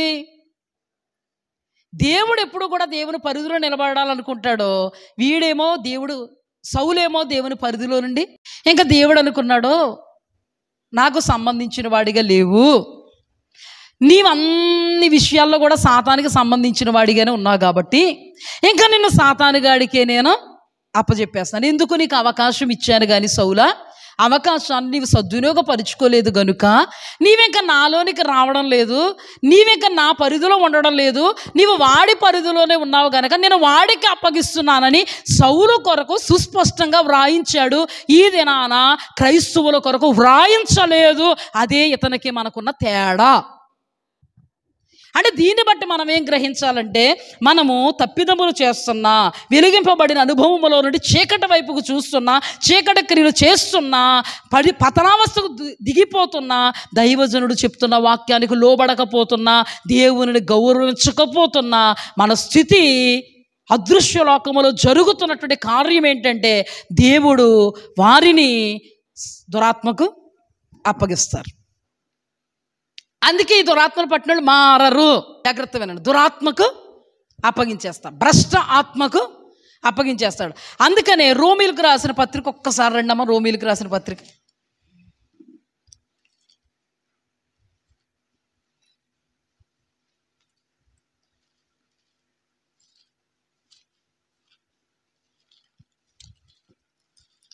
రోమీలకు రాసిన పత్రిక 1వ అధ్యాయము 28వ వచనం. మరియు రోమీలకు రాసిన పత్రిక 1వ అధ్యాయం 28. మరియు వారు తమ మనస్సులో దేవునికి చోటియ్యనొల్లకపోయిరు గనుక చేయరాని కార్యములు చేయుటకు దేవుడు భ్రష్ట మనస్సుకు వారిని అప్పగించెను. ఇప్పుడు చూడండి, సౌలు దేవునికి చోటిచ్చాడా? సౌలుకి దేవుడు అవకాశం ఇచ్చాడు. వాక్యము ద్వారా దేవుడు మాట్లాడుతూ ఉన్న వాక్యానికి లోబడ్డాడా? లోతైన పశ్చాత్తాపములో ఉన్నాడా? సరి చేసుకున్నాడా? అయ్యో నేను పొరపాటులో ఉన్నాను, ప్రమాద పంచుల్లో ఉన్నాను, అయ్యో నేను పతనావస్థలో ఉన్నానని దేవుడు సన్నిధిలో ఉపవాసముతో కన్నీళ్లు విడుస్తూ తన బ్రతుకు కొరకు ప్రార్థన చేశాడా? నన్ను విడిపించు ప్రభువా, నన్ను తప్పించు ప్రభువా, ఇంతవరకు నేను వెలుగులో ఉన్నాను, ఆత్మ సంబంధిగా ఉన్నాను, ఎందుకు నేను పతనావస్థకు వెళ్ళిపోతున్నాను, ఎందుకు పరిధిలో నుండి తప్పిపోతున్నాను, ఎందుకు నా ఆలోచనలు తేడాగా ఉన్నాయి, ఎందుకు నా తలంపులు తేడాగా ఉన్నాయి, నా నిర్ణయాలు తేడాగా ఉన్నాయి. ఒకప్పుడు దైవజనుని గణపరిచాను, దైవజనుని గౌరవించాను, నిన్ను గౌరవించాను, నిన్ను గణపరిచాను. ఈ దినాన దైవజనుని మాటను కానీ, దేవా నీ మాటను కానీ నేను పట్టనట్టుగా ఉంటున్నాను, నాలో ఏదో జరిగింది ప్రభువా, నన్ను క్షమించి, నన్ను విడిపించి, నన్ను నీ ఆత్మతో నింపి నన్ను మరలా నిలబెట్టు ప్రభువా అని సౌలు చేశాడా? దావీదు చేశాడు. దావీదు చేశాడు. అందుకే దేవుడు నిలబెట్టాడు. సౌలు చేశాడంటే చేయలే. అందుకు దేవుడు ఏం చేశాడంటే దురాత్మకు అప్పగించాడు. దేవుని వాక్యంలో రాయబడి ఉంది, దేవుని యొద్ద నుండి దురాత్మ ఒకటి వచ్చి సౌలును విరిపించగా, దేవుని ఆత్మ విడిచిపోయి దురాత్మ వచ్చి సౌలును విరిపించగా. ఒక మనుష్యుల్లో దేవుని ఆత్మ దురాత్మ రెండు ఉండవు. ఒక మనుష్యునిలో ఉంటే దేవుడు ఉండాలి, లేదా దెయ్యం ఉండాలి. దెయ్యం ఉంది, దెయ్యానికి అప్పగింపబడుతున్నాను అనడానికి సాదృశ్యంగా దైవజనుడు ఏం చెప్పినా నీకు ఎక్కదు. నీ బ్రతుకునే నీకు అద్దములో పెట్టి చూపించినా, నువ్వు అద్దములో నీ బ్రతుకును చూసుకున్నా, ఇది నా కొరకు కాదనుకుంటావు, ఇది నా పక్కింటోడు కొరకు అనుకుంటావు, నా పక్కన కూర్చున్నవాడి కొరకు అనుకుంటావు, మా ఆయన కొరకు అనుకుంటావు, మా ఆవిడ కొరకు అనుకుంటావు, మా పిల్లల కొరకు అనుకుంటావు, మా శత్రువుల కొరకు అనుకుంటావు. ఇతను కూడా ఎట్టి పరిస్థితుల్లో ఆ మనుష్యుడు నీవే అని సౌలుతో చెప్పినా నేను కాదు అన్నట్టుగా భ్రమలో బ్రతికాడు. సైతానుగాడు భ్రమపరుచు ఆత్మ. జాగ్రత్త. బలహీనపరుచు ఆత్మ వాడు, భ్రమపరుచు ఆత్మ, నిద్రమత్తు ఆత్మ. ఉన్నాయా నిద్రమత్తులు? వాక్యం చెప్తుంటే అది నిద్రమత్తు ఆత్మ. మరాడు నిద్రమత్తు ఆత్మ, రోగాలు పుట్టించు ఆత్మ, నాశనానికి జోగింపజేయు ఆత్మ, నిద్రావస్థను కలిగించు ఆత్మ. ఆత్మ సంబంధంగా, శరీర సంబంధమే నిద్రమత్తు ఆత్మ వాడే. ఇప్పుడు భ్రమలో ఉన్నాడు. ఎవరో? సౌలు. ఆ రోజు దైవజనుడు అంటే ఎంతో ప్రేమ, గార్ధబాలు దొరకాలన్నప్పుడు దైవజనుడి దగ్గరికి వెళ్ళాడు. దైవజనుడు మాట అంటే గొప్ప చెవిటివాడైనట్టున్నాడు. ఇష్టం వచ్చినట్టుగా మాట్లాడిన వాళ్ళనే ఏం చేశాడు? వాళ్ళని ఏం చేయకండి, నేనేం చేయను అన్నాడు. అంత మంచి క్వాలిటీస్ కలిగినోడు. దిగడం, చీకటికి ఆహుతవడం ప్రారంభించి దేవుడు అనుకున్నాడు, బాబు నాకంటే చీకటి నీకు చాలా ఎక్కువ కదమ్మా ప్రేమ, చీకటి నువ్వు ఒకటిగా ఉండండి అమ్మా, ఇంకా నా ఆత్మ వద్దమ్మా, నీలో దురాత్మ మాత్రం నీకు ఇచ్చేస్తానమ్మా, నువ్వు వాళ్ళు కూడా ఇద్దరు ఆనందంగా ఆర్భాటంగా ఆహ్లాదించండి అమ్మా అన్నాడు. కానీ అతను క్రైస్తవుడే, కానీ అతను ప్రార్థనే చేశాడు, పూజలు చేయలే. కానీ అతను చర్చిలోకే వెళ్ళాడు, చర్చిలోకే వెళ్ళాడు, గుళ్ళోకి వెళ్ళే. పరిశుద్ధ గ్రంథమే పట్టాడు, ఆ గ్రంథాలు ఏమీ పట్టుకోలేదు. క్రిస్మస్ ఉంటే క్రిస్మస్ చేస్తాడు, ఆల్నైట్ ప్రేయర్స్ ఉంటే ఆల్నైట్ ప్రేయర్స్ చేస్తాడు, దైవజనులు వాక్యం చెప్తే వింటాడు, నీ కొరకే అంటే కాదంటాడు. దేవుడు ఏమన్నాడంటే, నేనంటే ఏంటో ఎరిగి, నేను పరిశుద్ధుడినని తెలిసి, పరిశుద్ధతను కాపాడుకోవాలని తెలిసి నీ ఇష్టం వచ్చినట్టుగా ఉన్నావు. నీ ఇష్టం వచ్చినట్టుగా ఉండడం అంటే సైతానికి ఇష్టం వచ్చినట్టుగా ఉన్నావు కాబట్టి నేను నీకు అనవసరం, వాడే నీకు అవసరం అని వాడి చేతుల్లో వదిలేశాడు దేవుడు. ఇక్కడ రాయబడిన మాటంట ఏమని రాయబడిందంటే, వెలిగింపబడిన తర్వాత సైతానిగాడు పట్టుకుంటే ఎలా ఉంటుంది అంటే, మొదటి స్థితి కంటే కడపటి స్థితి బహు చెడ్డదైపోద్ది. అటువంటి అనుభవాల్లో ఉన్న దుష్ట తరానికి కూడా అది సంభవిస్తుంది అని దేవుడు చెప్పాడు. ఇప్పుడు ఈయన దెయ్యమయమైపోయాడు అనమాట. దురాత్మ పట్టి వీరిపిస్తుంటే సామ్రాజ్యంలో ఉన్న వాళ్ళందరికీ తెలిసిపోయింది, రాజుగారికి దెయ్యం పట్టింది, రాజుగారికి దెయ్యం పట్టింది. అమావాస్య వచ్చినప్పుడు ఊగిపోతూ ఉంటాడు అనమాట. అలాంటప్పుడు వీళ్ళు అనుకున్నారు, ఒక గొప్ప ఆరాధకుడిని తీసుకొస్తే దెయ్యాన్ని వదులుగుట్టించాలి రాజుగారికి. ఎంత సిగ్గండి, సిగ్గండి, రాజ్యంలో సిగ్గు, పాస్టర్ గారి మధ్యలో సిగ్గు, సాటి క్రైస్తవుల మధ్యలో సిగ్గు, అన్యుల మధ్యలో కూడా సిగ్గు. దేవుడు ఉండాలి కానీ దెయ్యం పట్టిందంట అంటారు. ఈ సిగ్గు మాత్రం లక్ష్య పెట్టరు ఎవరునే. దైవజనుడి దగ్గర సిగ్గు లక్ష్య పెట్టరు, ఆత్మీయుల దగ్గర సిగ్గు లక్ష్య పెట్టరు, అన్యజనుల దగ్గర సిగ్గు లక్ష్య పెట్టరు, వాడి బ్రతుకే సిగ్గు లక్ష్య పెట్టరు. వీళ్ళకి ఎలాంటి సిగ్గు కాదు, వాళ్ళకి ఎలాంటి సిగ్గు కదా. సిగ్గో తెలుసా, భోజనానికి పిలిచినట్టు వచ్చి తినొచ్చు కదా, పిల్లలేదు మమ్మల్ని అనడం సిగ్గు వీళ్ళకి ఇలాంటి సిగ్గు. నేనేం చెప్తున్నాను తెలుసా, ఈ సిగ్గు మనల్ని నరకానికి తీసుకెళ్దాం, కానీ ఆ సిగ్గు మాత్రం నరకానికి ఈడ్చుకుపోద్ది మనల్ని. ఏం చేస్తుంది, సిగ్గుపడాల్సిన టైంలోనే సిగ్గుపడండి. ఇదే సిగ్గు, అసలైన సిగ్గు అనమాట. మన సౌలుకి ఏమైనా సిగ్గు ఉందండి? సౌలు దగ్గరికి వచ్చి ఎవరంటున్నారు, అయ్యా మిమ్మల్ని దెయ్యం పడతా ఉన్నప్పుడు మీరు ఇష్టానుసారంగా ఉంటున్నారు కదయ్యా, అందుకని ఒక ఆరాధికుడిని తీసుకొచ్చి ఆరాధించమా అంటే ఓకే అన్నాడు. సిగ్గులేనాడు. అమ్మా వినండి, సిగ్గులేనాడు ఏమంటున్నాడు, ఓకే అన్నాడు. దావీదు గారిని పట్టుకొచ్చారండి. దావీదు గారి సితారా పట్టుకుని వాయిస్తూ ఉన్నప్పుడు దెయ్యం ఉండలేక పారిపోతుందండి. హల్లెలూయా, దేవునికి మహిమ కలుగునుగా. దెయ్యము పారిపోయింది, కానీ మరలా వచ్చింది.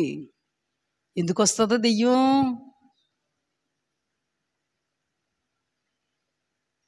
అతని బ్రతుకులో అసలు ఎదుగు బతుకు లేదు, ఆత్మీయతలో. దేవుడు వాక్యం వచ్చినా మార్పు లేదు, హెచ్చరిక వచ్చినా మార్పు లేదు. ఎంత భయంకరంగా మాట్లాడినా, భయంకరమైన మాట కదండి అది. నీ రాజ్యము నిలవదు, నీ రాజ్యాన్ని వేరే వాడి చేతిలో పెట్టేశాడు దేవుడు. After all అన్నట్టున్నాడు.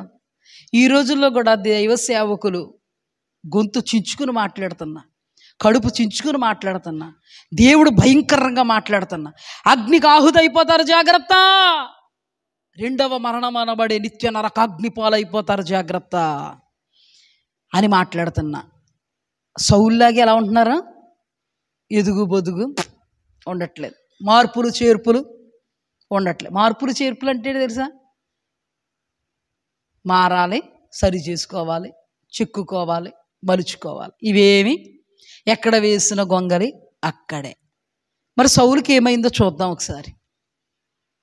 అతనిలో ఏమన్నా దేవుడి మీద ఆశ ఉంటే బాగుంటుంది.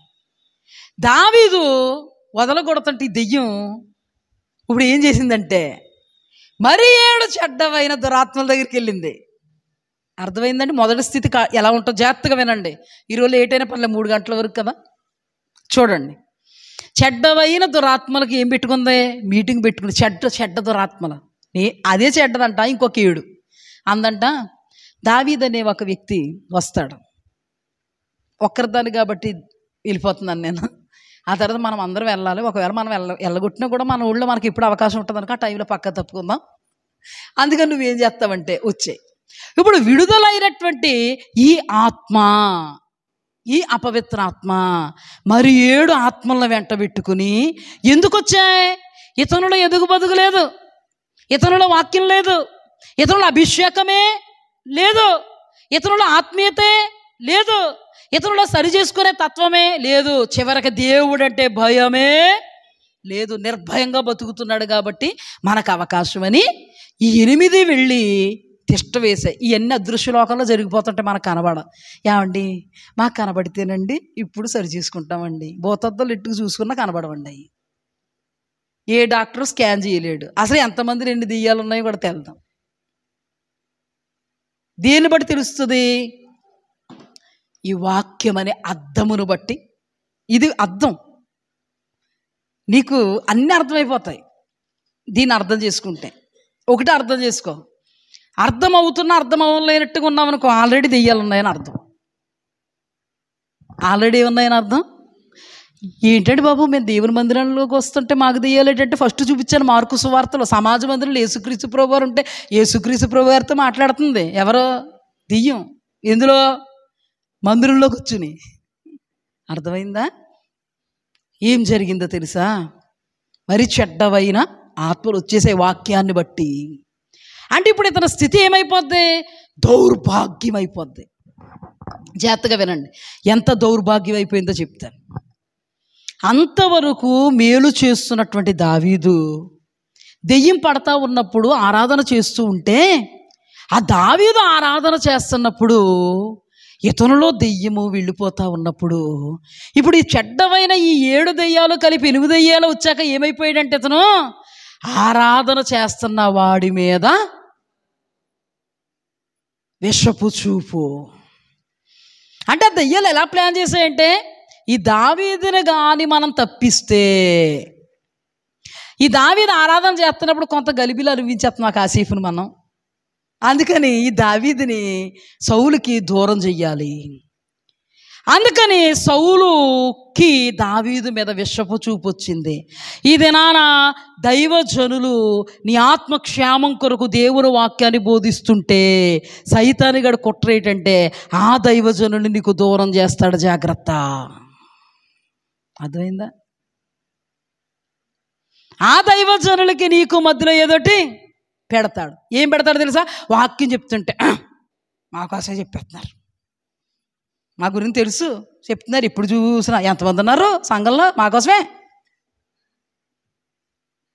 దైవజనుణ్ణి దూరం చేస్తే ఉపదేశం, దావీదును దూరం చేస్తే సౌలుకి ఇక విడుదల ఉండకూడదు.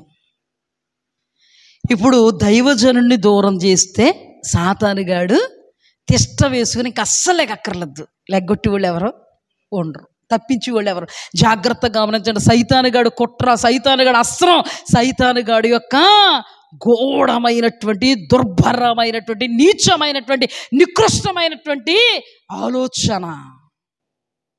చూడండి, సక్సెస్ అయ్యాడు. నేను అన్నాను కదా, సైతానుగాడు వాని అనుచరులు సక్సెస్ అవుతున్నారండి. ఈ రోజున దేవుని బిడ్డలో సక్సెస్ అవ్వలేకపోతున్నారు. అంతా లింక్ ఉంటుందని చెప్పాను, జాగ్రత్తగా వినాలి. అందుకే చూడండి, కంకణం కట్టుకున్నారు. ఇప్పుడున్న దెయ్యాలన్నీ పవర్ ఎక్కువ, అవునా? ఏమెక్కువ? అసలు చెడ్డ దెయ్యాలు. ఇప్పుడు 7 దెయ్యాలు ఎవరిలో ఉన్నాయి? ఒకప్పుడు ఆత్మీయుడు అనబడిన వాళ్ళు, ఒకప్పుడు దేవుడు అంటే భయభక్తులు కలిగిన వాళ్ళు, ఒకప్పుడు దేవుడు అంటే ప్రాణం, ఒకప్పుడు దేవుడు వాక్ అంటే వేదం, ఒకప్పుడు దైవజనుడు అంటే గౌరవం. ఇప్పుడు ఏమనుకున్నాయి? దూరం చెయ్యాలి దావీదుని. ఎలా దూరం చేసే తెలుసా? చక్కగా ఆరాధన చేస్తూ ఉన్నాడు, అంత అయ్యింది. ఆయుధాలు మోసేవాడిగా సౌలు పెట్టుకున్నాడు. పెట్టుకున్న తర్వాత ఈయనలో ఆల్రెడీ దెయ్యాలు ఉన్నాయేమో. సౌలు పక్షముగా, ఇశ్రాయేలీల సామ్రాజ్యము పక్షముగా గొలియాతును జయించి యుద్ధం చేసి గొలియాతు తల తెగ నరికి సౌలు దగ్గరకే తీసుకొస్తున్నాడు. దానినే తిప్పాడు సైతాను. ఏం చేశాడు? ఉన్నాయి ఎన్ని? దేవుని ఆత్మ ఉందా, దెయ్యాల ఆత్మలు ఉన్నాయి లోపల. దెయ్యాల ఆత్మలు ఉంటే అనుకోవడాలు ఎక్కువైపోతాయి. ఏమనుకున్నాడో తెలుసా సౌలు? ఏమనుకున్నాడో తెలుసా? దావీదుకు 10,000 కొలది, సౌలుకు 1,000 కొలదని పాడారే, రాజ్యం తప్ప ఇంకేం తీసుకుంటాడు దావీదు అని ఒక ఆలోచన. దెయ్యపు ఆలోచనలు అయితే అనుకోవడాలు ఎక్కువైపోతాయి, నెగిటివ్స్ ఎక్కువైపోతాయి. అనుకోవడాలు పాజిటివ్గా అనుకోవచ్చు కదా. అయ్యో దావీదు నా బిడ్డ నన్ను ఆరాధనలో నడిపిస్తున్నాడు, నాకు ఉపశమనంగా ఉన్నాడు, నా బిడ్డ నాకు రైట్ హ్యాండ్గా ఉన్నాడు, ఈ రోజును నా బిడ్డ నా పక్షముగా నన్ను గెలిపించాడు. పాజిటివ్, అది యథార్థమైనది, నిజం. కానీ దెయ్యాలు ఎప్పుడు కూడా పాజిటివ్గా అనుకోనివ్వరు, నెగిటివ్గానే అనుకుంటాయి. ఈ రోజున ఉపదేశం చేస్తున్న దైవజనుల్ని పాజిటివ్గా అనుకోకుండా నెగిటివ్గా అనుకుంటున్నారంటే మనలో దెయ్యాలు ఉన్నాయా, దేవుడు ఉన్నాడా? అర్థమైపోతుందా? జాగ్రత్తగా అర్థం చేసుకోండి. సార్వత్రిక సంఘంలో ఈ రోజున దైవజనులు ఆరిపోసుకుంటున్న వాళ్ళు ఎంతమందో, చక్కటి ఉపదేశం సదుద్దేశముతో ఉపదేశాన్ని ఇస్తూ ఉంటే మా కొరకే అనుకుంటున్న వాళ్ళు ఎంతమందో, వదిలిపోతాం, పారిపోతాం, వెళ్ళిపోతాం అనుకుంటున్న వాళ్ళు ఎంతమందో. పతనానికమ్మా వాక్యములో నుండి ప్రభు మాట్లాడుతున్నాడు. నెగిటివ్గా అనుకున్నాడండి. ఈ అనుకోవడాలు ఎక్కువైపోతాయండి. దెయ్యాలుగానే ఉంటే ఆయన మంచిగా నవ్వుతాడు. చూసావే ఎంత ఎటకారంగా నవ్వాడో అంటది దెయ్యం. మంచిగానే నవ్వుతారు. కరిపెట్టేసాను చూసావా ఎంత ఎటకారంగా నవ్వాడు. ఆయన వచ్చాక, మీ ఆయన వచ్చాక అన్నం పెడతా, ఏమండి ఎంత ఎటకారంగా చూశాడో తెలుసండి, 2 ఎక్కేస్తావు మళ్ళీ. పెద్దేదో నువ్వు వస్తుంది అన్నట్టు, నువ్వు మొత్తం అంతా స్క్రీన్లో కనబడిపోతుంది అన్నట్టు నీకు. వాడు మామూలుగా నవ్వాడు. వాడికి ఏదో ముక్కులోకి ఏదో దోమ వెళ్ళిపోయి దగ్గేసి హాని కాండి చూస్తే, అయ్యో చూసారండి అలా గేసాడు గొడవకి, నా మీద ఉమ్మేసావు ఆర్డర్ ఇచ్చి. నెగిటివ్. వాళ్ళని ఎవరన్నా తిట్టుకుంటే వంకెట్టి నన్నే తిడుతుందండి, నెగిటివ్. జాగ్రత్తగా వినండి, టైం ఉంది. వంకెట్టి పాజిటివ్ అంటూ ఉండదమ్మా. నువ్వు అనుకున్నాయని కరెక్ట్ అనుకుంటావు. అప్పుడు నువ్వేమి అనుకుంటే అదే కరెక్ట్. దైవజనులే తప్పు అనుకుంటావు, ఆత్మీయులే తప్పు అనుకుంటావు, నీ మేలు కోరుకున్నవని తప్పు అనుకుంటావు, నీ క్షేమం కోరుకున్నవని తప్పు అనుకుంటావు, నిన్ను ప్రేమించేవని తప్పు అనుకుంటావు. నీ బుద్ధి బయట పెట్టుకుని వాళ్ళని దూరం చేసేసుకుంటావు. సైతానిగాడు ఉంటే ఇలా ఒకటి కాదు కదండి, ఎన్నండి 7 చెడ్డాత్మలు ప్లస్ 8వ చెడ్డాత్మ ప్లస్ మొత్తం అంతా కలిపితే 8. చూడండి ఏమైందో. ఈయన గారికి దెయ్యం పడుతుంటే సితారా పట్టుకుని వాయిస్తుంటే అమాయకుడు దేవుడిలో తన్మయం పొందుతూ దేవుల్లో లీనమైపోతూ సౌలు యొక్క క్షేమాన్ని కోరి, సౌలు యొక్క మేలును కోరి, సౌలు యొక్క విడుదలను కోరి తన్మయంతో దేవుణ్ణి ఆరాధిస్తూ తన శక్తిని వెచ్చిస్తూ దేవుల్లో లీనమైపోతూ ఉంటే ఈయన గారిలో ఏమున్నాయండి? రాజ్యం తీసేసుకుంటాడు. రాజ్యం తీసేసుకుంటాడు. రాజ్యం ఏమండి, ఈ దావీదుకి నేను రాజ్యం ఇచ్చానని దేవుడు చెప్పాడా, దైవజనుడు చెప్పాడా సౌలుకి? ఈయన గారు అనేసుకుంటాడు. అసలు గొలియాతు తల తెగ నరికింది రాజ్యం కోసమా? సౌలును ప్రేమించి, సౌలు సామ్రాజ్యాన్ని ప్రేమించి, అంతకంటే ఎక్కువగా దేవుణ్ణి ప్రేమించి సైన్యములకు అధిపతిగా యెహోవాకు సంబంధించినటువంటి ఇశ్రాయేలీయుల సైన్యాన్ని తిరస్కరిస్తున్నటువంటి సున్నతి లేని ఫిలిస్తీయుడు యాపాటివాడని రోషంతో తెగ నరికాడండి. కానీ రాజ్యం తీసుకోవడానికి జనాలు కూడా 10,000 కొలదని పాట పాడారు. నాకు 1,000 కొలది అన్నారు. ఈ జనాలు కూడా వాడికే పట్టం కట్టబోతున్నారు. అనుకోవడం నెగిటివ్ ఎప్పుడు అనుకోవద్దు. నువ్వు నెగిటివ్ అనుకున్నావా, నేను నడిపిస్తున్నది దేవుని ఆత్మ కాదు. కొంతమంది అనుకుంటారు ఇంటి ఎదురుగుండా ఉన్న వాళ్ళు వీళ్ళ మీద అసూయపడిపోతారంట, ఇంటి వెనకాల ఉన్న వాళ్ళు అసూయపడిపోతారంట, ఇంటి పక్కన ఉన్న వాళ్ళు అసూయపడిపోతారంట, ఇంకా మొత్తం చుట్టుపక్కల ఉన్న వాళ్ళు గంగావతులు కూడా అసూయపడిపోతున్నారు నీ మీద. అనేసుకో. రాయచూరులో ఉన్నవాళ్ళు అవసరమైతే రాష్ట్రం అంతా అసూయపడిపోతున్నాయి. నీకు నువ్వే అనేసుకుంటావు, నేను గొప్పదాన్ని, నేను గొప్పోడు, నేను ఇలాగే ఎవ్వరు అనుకోవట్లేదు, ఎవ్వరు అసూయపడతలేదు. కొంతమంది అనుకుంటారు ఇంకా వాళ్ళు ఎలాగున్నా మేమే, మా మీదే పని పాట లేదటండి జనాలకి. పొద్దునే సాయంత్రం మన పూజ చేయడానికి పని లేదా, పాట లేదా? దేవుని బిడ్డలు ఎలా ఉన్నారు అంటే ఎవరున్నారు వాళ్ళు? దేవుని బిడ్డ ఎప్పుడు పాజిటివ్గా ఉంటాడు, నెగిటివ్గా ఉండడు. ఏదైనా పాజిటివ్గా తీసుకుంటాడో. పాజిటివ్గా తీసుకోవడం ఎంత మేలో తెలుసా? నిజంగా పరిసైడంట చూపించుకోవాలని భక్తి చేస్తున్నా మనలాంటి వాళ్ళు చూపించుకుందామన్నాడు ఎవడికి తెలదు అనుకుంటాం, బాగుపడం. సుంకరే వాడి భక్తి అంతా తెలుసు, వాడి పరిస్థితి తెలుసు, వాడి స్థితిగతులు తెలుసు, వాడి లోటుపాట్లు తెలుసు, వాడు కావాలని నా దగ్గర అంటున్నాడని తెలుసు. అదే మనలాంటి వాళ్ళు అయితే మందిరానికి వచ్చి మోకరించినప్పుడు అలాంటి వాడు మనకు కనబడ్డాడంటే వెనక్కి వెళ్ళిపోతాం. ఇంకా వాడైతే ఏం చేశాడు తెలుసా? దేవా పాజిటివ్గా తీసుకున్నాడు. 2 మార్లు ఉపవాసం ఉంటాడా, దశంభాగాలు ఇస్తాడా, మేలు చేస్తాడా. వాడి భక్తితో చూస్తే వాడితో పోల్చుకుంటే నేను ఎంతటి ప్రభువా, పాపినైనా నన్ను క్షమించు, వాడి కంటే వీడు నీతిమంతుడై తన ఇల్లు అనబడే పరలోకం చేరాడు. నువ్వు పాజిటివ్గా తీసుకుంటే నీకు మేలు, నెగిటివ్గా తీసుకుంటే అప్పడం ముక్క కూడా కలిసి రాదు మనకి. నెగిటివ్గా తీసుకుంటే ఏది కలిసి రాదు. దేవుని బిడ్డ, దేవుని ఆత్మతో ఉన్నవాడు పాజిటివ్గా తీసుకోవాలి. కానీ ఇతనిలో దురాత్మలు ఉన్న కారణాన నెగిటివ్గా తీసుకున్నాడు. ఒకప్పుడు వీడు మనల్ని ఏలతాడా అంటే చెవిటివాడైనట్టు ఊరుకుంటే, ఇక్కడ సౌలుకు వేల కొలది, నిద్రపోకండి, సౌలుకు వేల కొలది, దావీదుకు 10,000 కొలది, సౌలుకి కూడా 1,000 కొలది అన్నారే, దావీదుకు 10,000 కొలది అన్నారే. రిసీవ్ చేసుకోలేకపోతున్నాడు.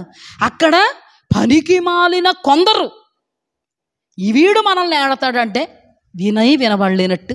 ఎంత వ్యత్యాసం! దేవుని ఆత్మతో ఉన్నప్పుడు ఎలా ఉన్నాడో, దెయ్యపు ఆత్మతో ఉన్నప్పుడు ఎలా ఉన్నాడో గ్రహించండి.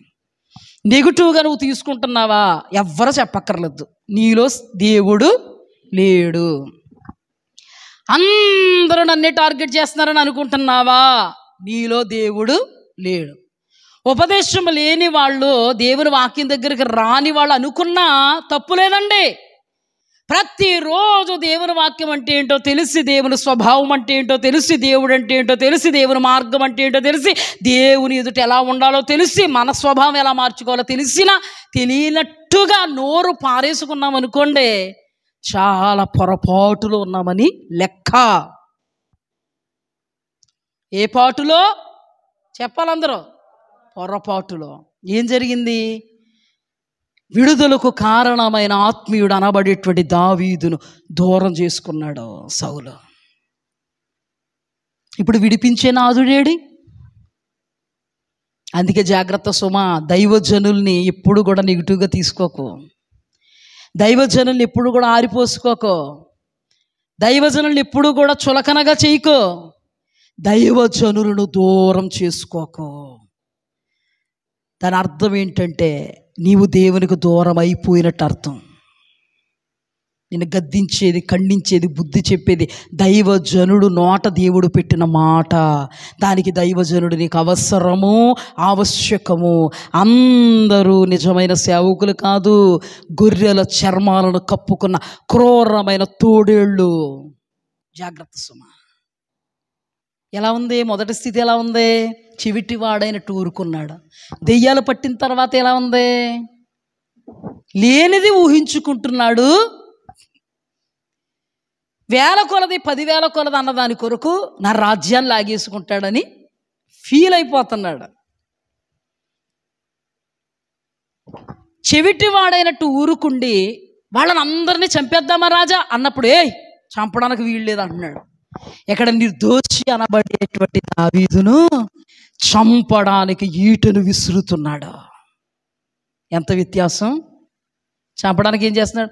ఏమీ లేదండి, క్రియలే, మన క్రియలే, మన బ్రతుకే, మన పరిస్థితే, మన స్థితిగతే, మన ఆత్మ సంబంధమైన జీవితంలో మనం క్రమంగా ఉన్నామా, సరిగా ఉన్నామా, నిలిచి ఉన్నామా అని తెలిపేది మన ప్రవర్తన, మన బ్రతుకు, మన స్వభావం, మన స్థితిగతులు. శరీర సంబంధమైనటువంటి ఆశీర్వాదం చూసుకొని కాదు, ఆత్మీయతను బేస్ చేసుకోవాల్సింది. ఏమయ్యాడు? అలాగొచ్చింది, స్వభావం అలా మారింది, ఈ స్వభావం అలా మారింది. చంపొద్దు అన్నవాడు నిర్దోషి అయినటువంటి దావీదుని చంపుతాడు. దావీదుకి ఏం అర్థం అవట్లే. దావీదు యొక్క ప్రాణ స్నేహితుడు సౌలు యొక్క కుమారుడు యోనాతాన్ అతని దగ్గరికి వెళ్ళి, ఏ అపకారం చేశాను మీ నాన్నకి, నేను ఏ పాపం చేశానయ్యా మీ నాన్నకి, నేను ఏ కీడు చేశాను మీ నాన్నకి, కల్లోనైనా కూడా కీడు ఉద్దేశించలేదే మీ నాన్నకి, మీ నాన్నగా సామ్రాజ్యం యొక్క నిలుపుదల కోసం దేవుడు ఆత్మతో వెళ్ళి నేను గొలియాతు తల తెగ నరుక్కొచ్చాను, అతను దురాత్మల చేత పీడింపబడుతూ ఉంటే అతనికి నేను సేవ చేశాను, పరిచర్య చేశాను, అతను ఆయుధాలు మోసాను, ఏ విషయంలో కూడా రాజుగారి ఎదుట నేను ఏ విపరీతంగా ప్రవర్తించలేదే, లోబడ్డానే. ఎందుకు చంపాలని మీ నాన్న నన్ను ప్రయత్నం చేస్తున్నాడు? అడుగంత దూరం మాత్రమే ఉంది నాకు చావుకి.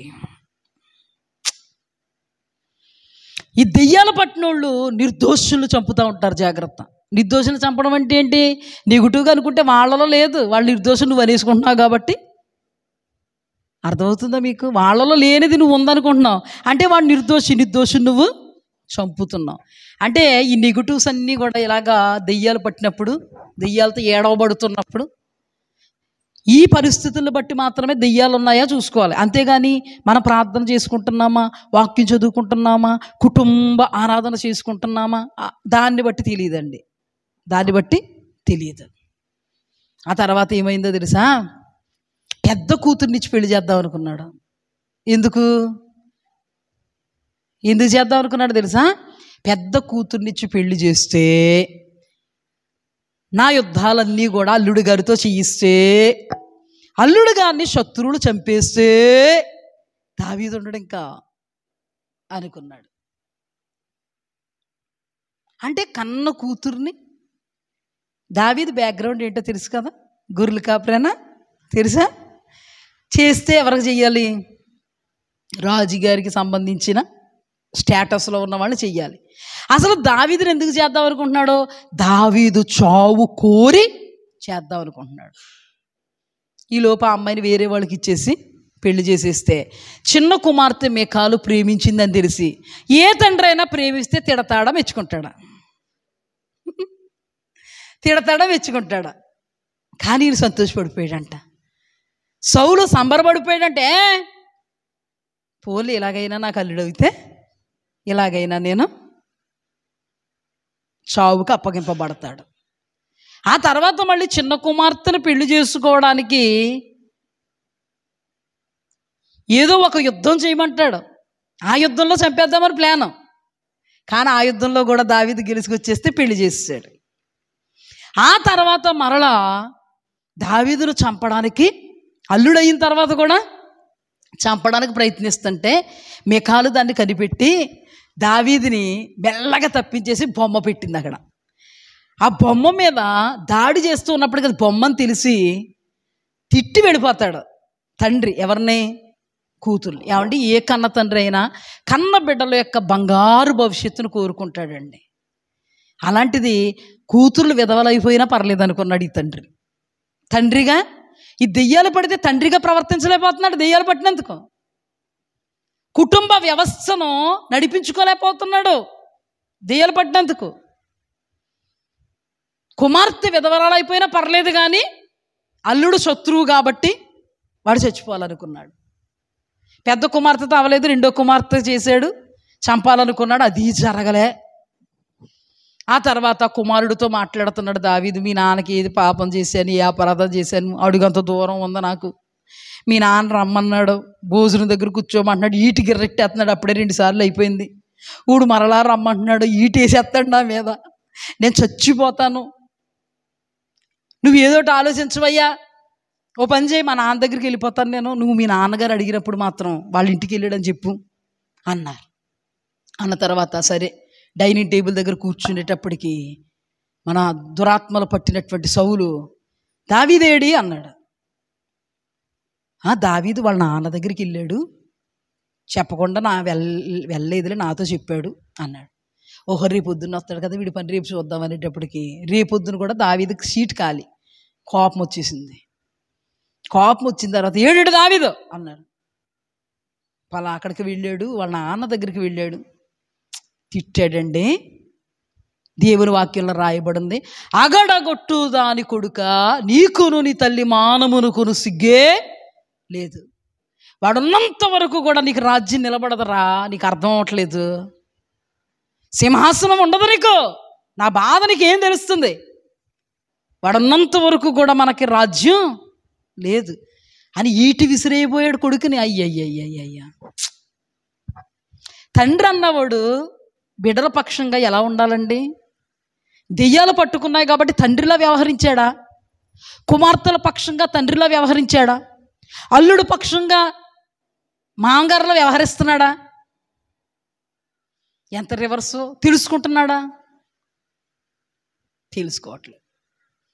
అంత అయిపోయింది. సౌలు దొరికాడు దావీదుకి.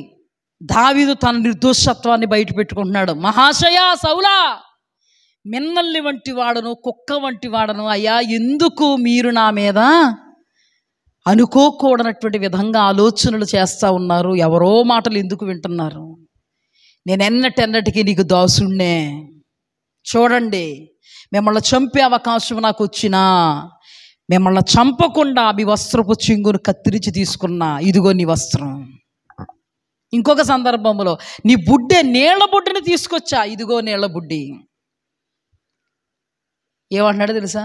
నా కుమారుడా దావీదా, నువ్వు నాకంటే నీతిమంతుడు అయ్యా, నేనెప్పుడు కూడా నిన్ను చంపను, నువ్వు చాలా మంచివాడివి. ఏవాడివి అన్నాడా? ఇంటికి వెళ్ళాడా? దెయ్యాలు కుదురుస్తాయా? మళ్ళీ తిరుగుతున్నాడు, మరలా వెంబడిస్తున్నాడు. మరలా దావీదు మాట్లాడుతున్నాడు. దావీదు చివరికి అంటాడు, దేవుడే నీకు నాకు న్యాయం తీరుస్తాడు. దావీదు దగ్గర ఉన్నవాళ్ళు అంటున్నారు, దావీదా నీకు అస్సలు కుదురించట్లేదు, నీకెందుకు ఇంత భయంకరమైన పరిస్థితి? సౌలు వల్లే కదా, చంపేద్దాం అంటే అప్పుడు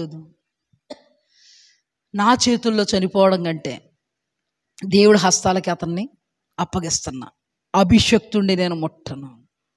ఏమండి, ఆత్మీయులకి ఆత్మీయత కోల్పోయి దురాత్మలతో పీడింపబడి ఉన్న వారికి తేడా ఏంటో తెలుసా? ఆత్మీయులు దురాత్మ పీడితులు, వీళ్ళు అభిషేకాన్ని కోల్పోయారు, ఆత్మీయతను కోల్పోయారని తెలిసినా ఆత్మీయులు దేవుణ్ణి బట్టి వాళ్ళని గౌరవిస్తారు, గణపరుస్తారు. అదే పాయింట్ గుర్తుపెట్టుకోండి. దెయ్యాలు పట్టినోళ్ళు నిజముగా ఆత్మీయుల్ని, నిజముగా అభిషక్తుల్ని ఎప్పుడు బాధిస్తూ ఉంటారు. అందుకే దేవుని సంబంధులకి దుష్ట సంబంధులు జీవితకాలం తగులుతూనే ఉంటారు. దేవుని సంబంధులు దుష్ట సంబంధులు జీవితకాలం తగులుతూ ఉంటారు. నువ్వు తగులుకుంటున్నావు ఎవరినైనాని, నువ్వు దుష్ట సంబంధి, జాగ్రత్త.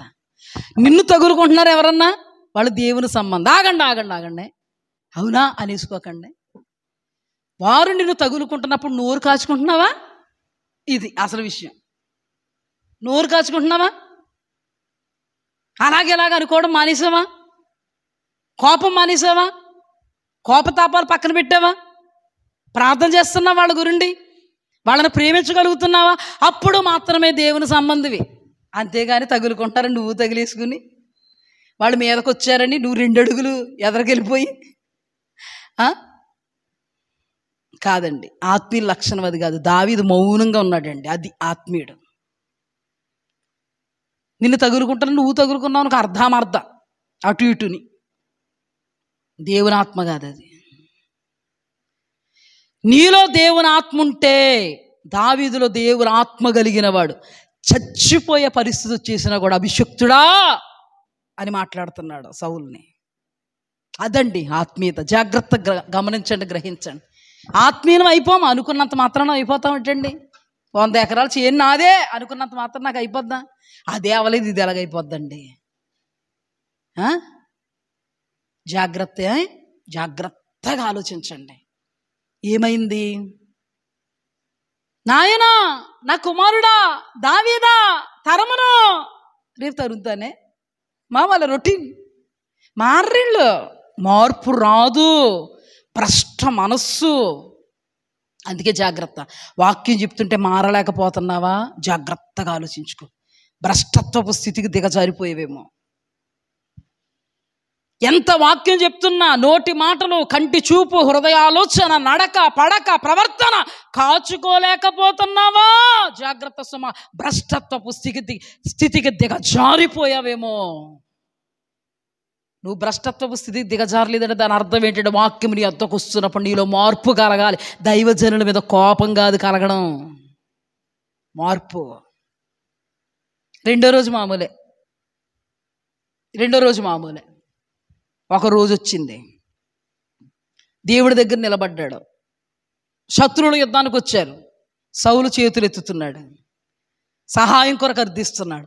దేవుడు ఊరీము ద్వారా కానీ దర్శనము ద్వారా కానీ మాటలాడకుండా ఏం చేసి ఉంటాడు? ఆకాశమ దాసీనుడగు వాడు అపహాస్యము చేసెను, నవ్వెను. ఎక్కడికి వెళ్ళాడు? కర్ణపిశాచం దగ్గరికి వెళ్ళాడు. ఒకరోజు ఆదిలో వెలిగింపబడిన దినాలలో తన రాజ్యములో ఉన్న కర్ణపిశాచాలకి సంబంధించిన వాళ్ళని, మాంత్రికుల్ని, క్షుద్ర పూజలు చేసే వాళ్ళని గారిడి వాళ్ళందరినీ కూడా రాజ్యములో నుండి త్రోసేసాడండి. ఈరోజు ఈ కడపటి స్థితిలో అతడు కర్ణపిశాచాన్ని ఆశ్రయించాడు. మొదటి స్థితి ఎలా ఉంది? కడపటి స్థితి ఎలా ఉంది?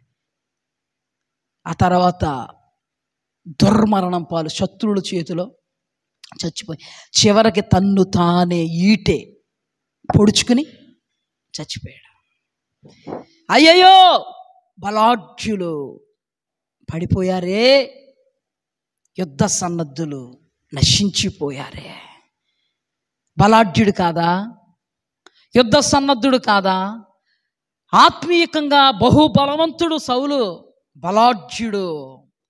యుద్ధ రంగములో, రణరంగములో దేవుని నామములో విజయోత్సవముతో ఊరేగిన వ్యక్తి, వెలుగులో ఆనందించినటువంటి వ్యక్తి ఏమైపోయాడు చివరికి? అయ్యయ్యో, బలాఢ్యులు పడిపోయారే, యుద్ధ సన్నద్ధులు నశించిపోయారే. ఏమైపోయింది? ప్రారంభం ఎలా ఉంది? ముగింపు ఎలా ఉంది? కార్య ఆరంభము కంటే కార్యాంతము మేలుకరంగా ఉండాలి. అందుకే ప్రభు ప్రకటన గ్రంథములో నీకు కలిగినటువంటి ఆత్మీయతను గట్టిగా పట్టుకో. నీవు ఏ వెలుగులో వెలిగింపబడ్డావో ఆ వెలుగును ప్రకాశింపజేసుకో. కలిగిన దాన్ని గట్టిగా పట్టుకో. పడిపోతున్నావేమో జాగ్రత్త.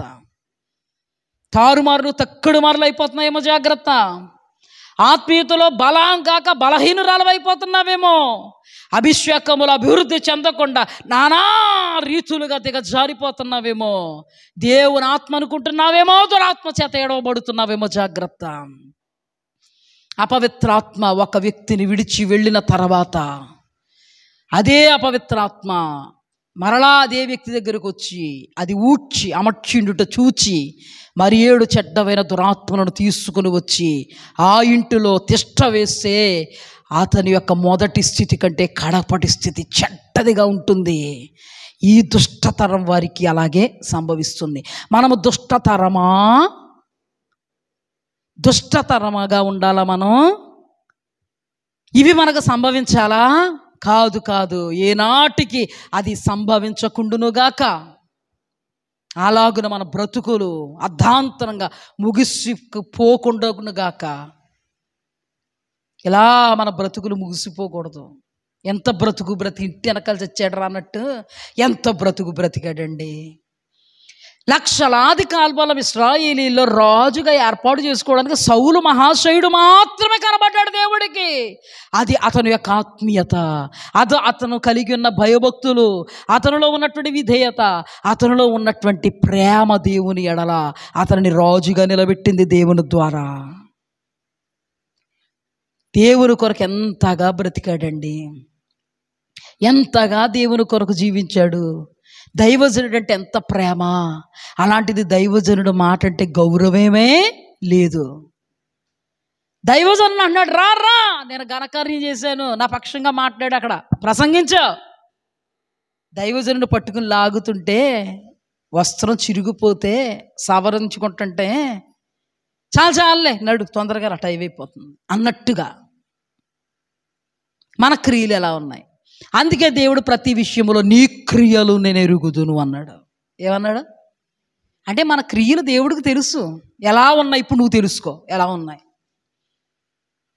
దురాత్మలు ఏం చేస్తున్నాయి, మనుష్యుల్ని నాశనానికి లాగుతున్నాయి, జాగ్రత్త. అగ్ని ఆరని పురుగు చావని నిత్య నరకాగ్ని పాలు చేస్తున్నాయి, జాగ్రత్త. ఆత్మీయులను దూరం చేస్తున్నాయి, జాగ్రత్త. ఉపదేశకులను దూరం చేస్తున్నాయి, జాగ్రత్త. నీ మేలు కోరుకున్న వారిని దూరం చేస్తున్నాయి, నీ క్షేమాన్ని కోరుకున్న వారిని దూరం చేస్తున్నాయి, నీ మీద బాధ్యత వహిస్తున్న వారికి నిన్ను దూరం చేస్తున్నాయి, జాగ్రత్త సుమా.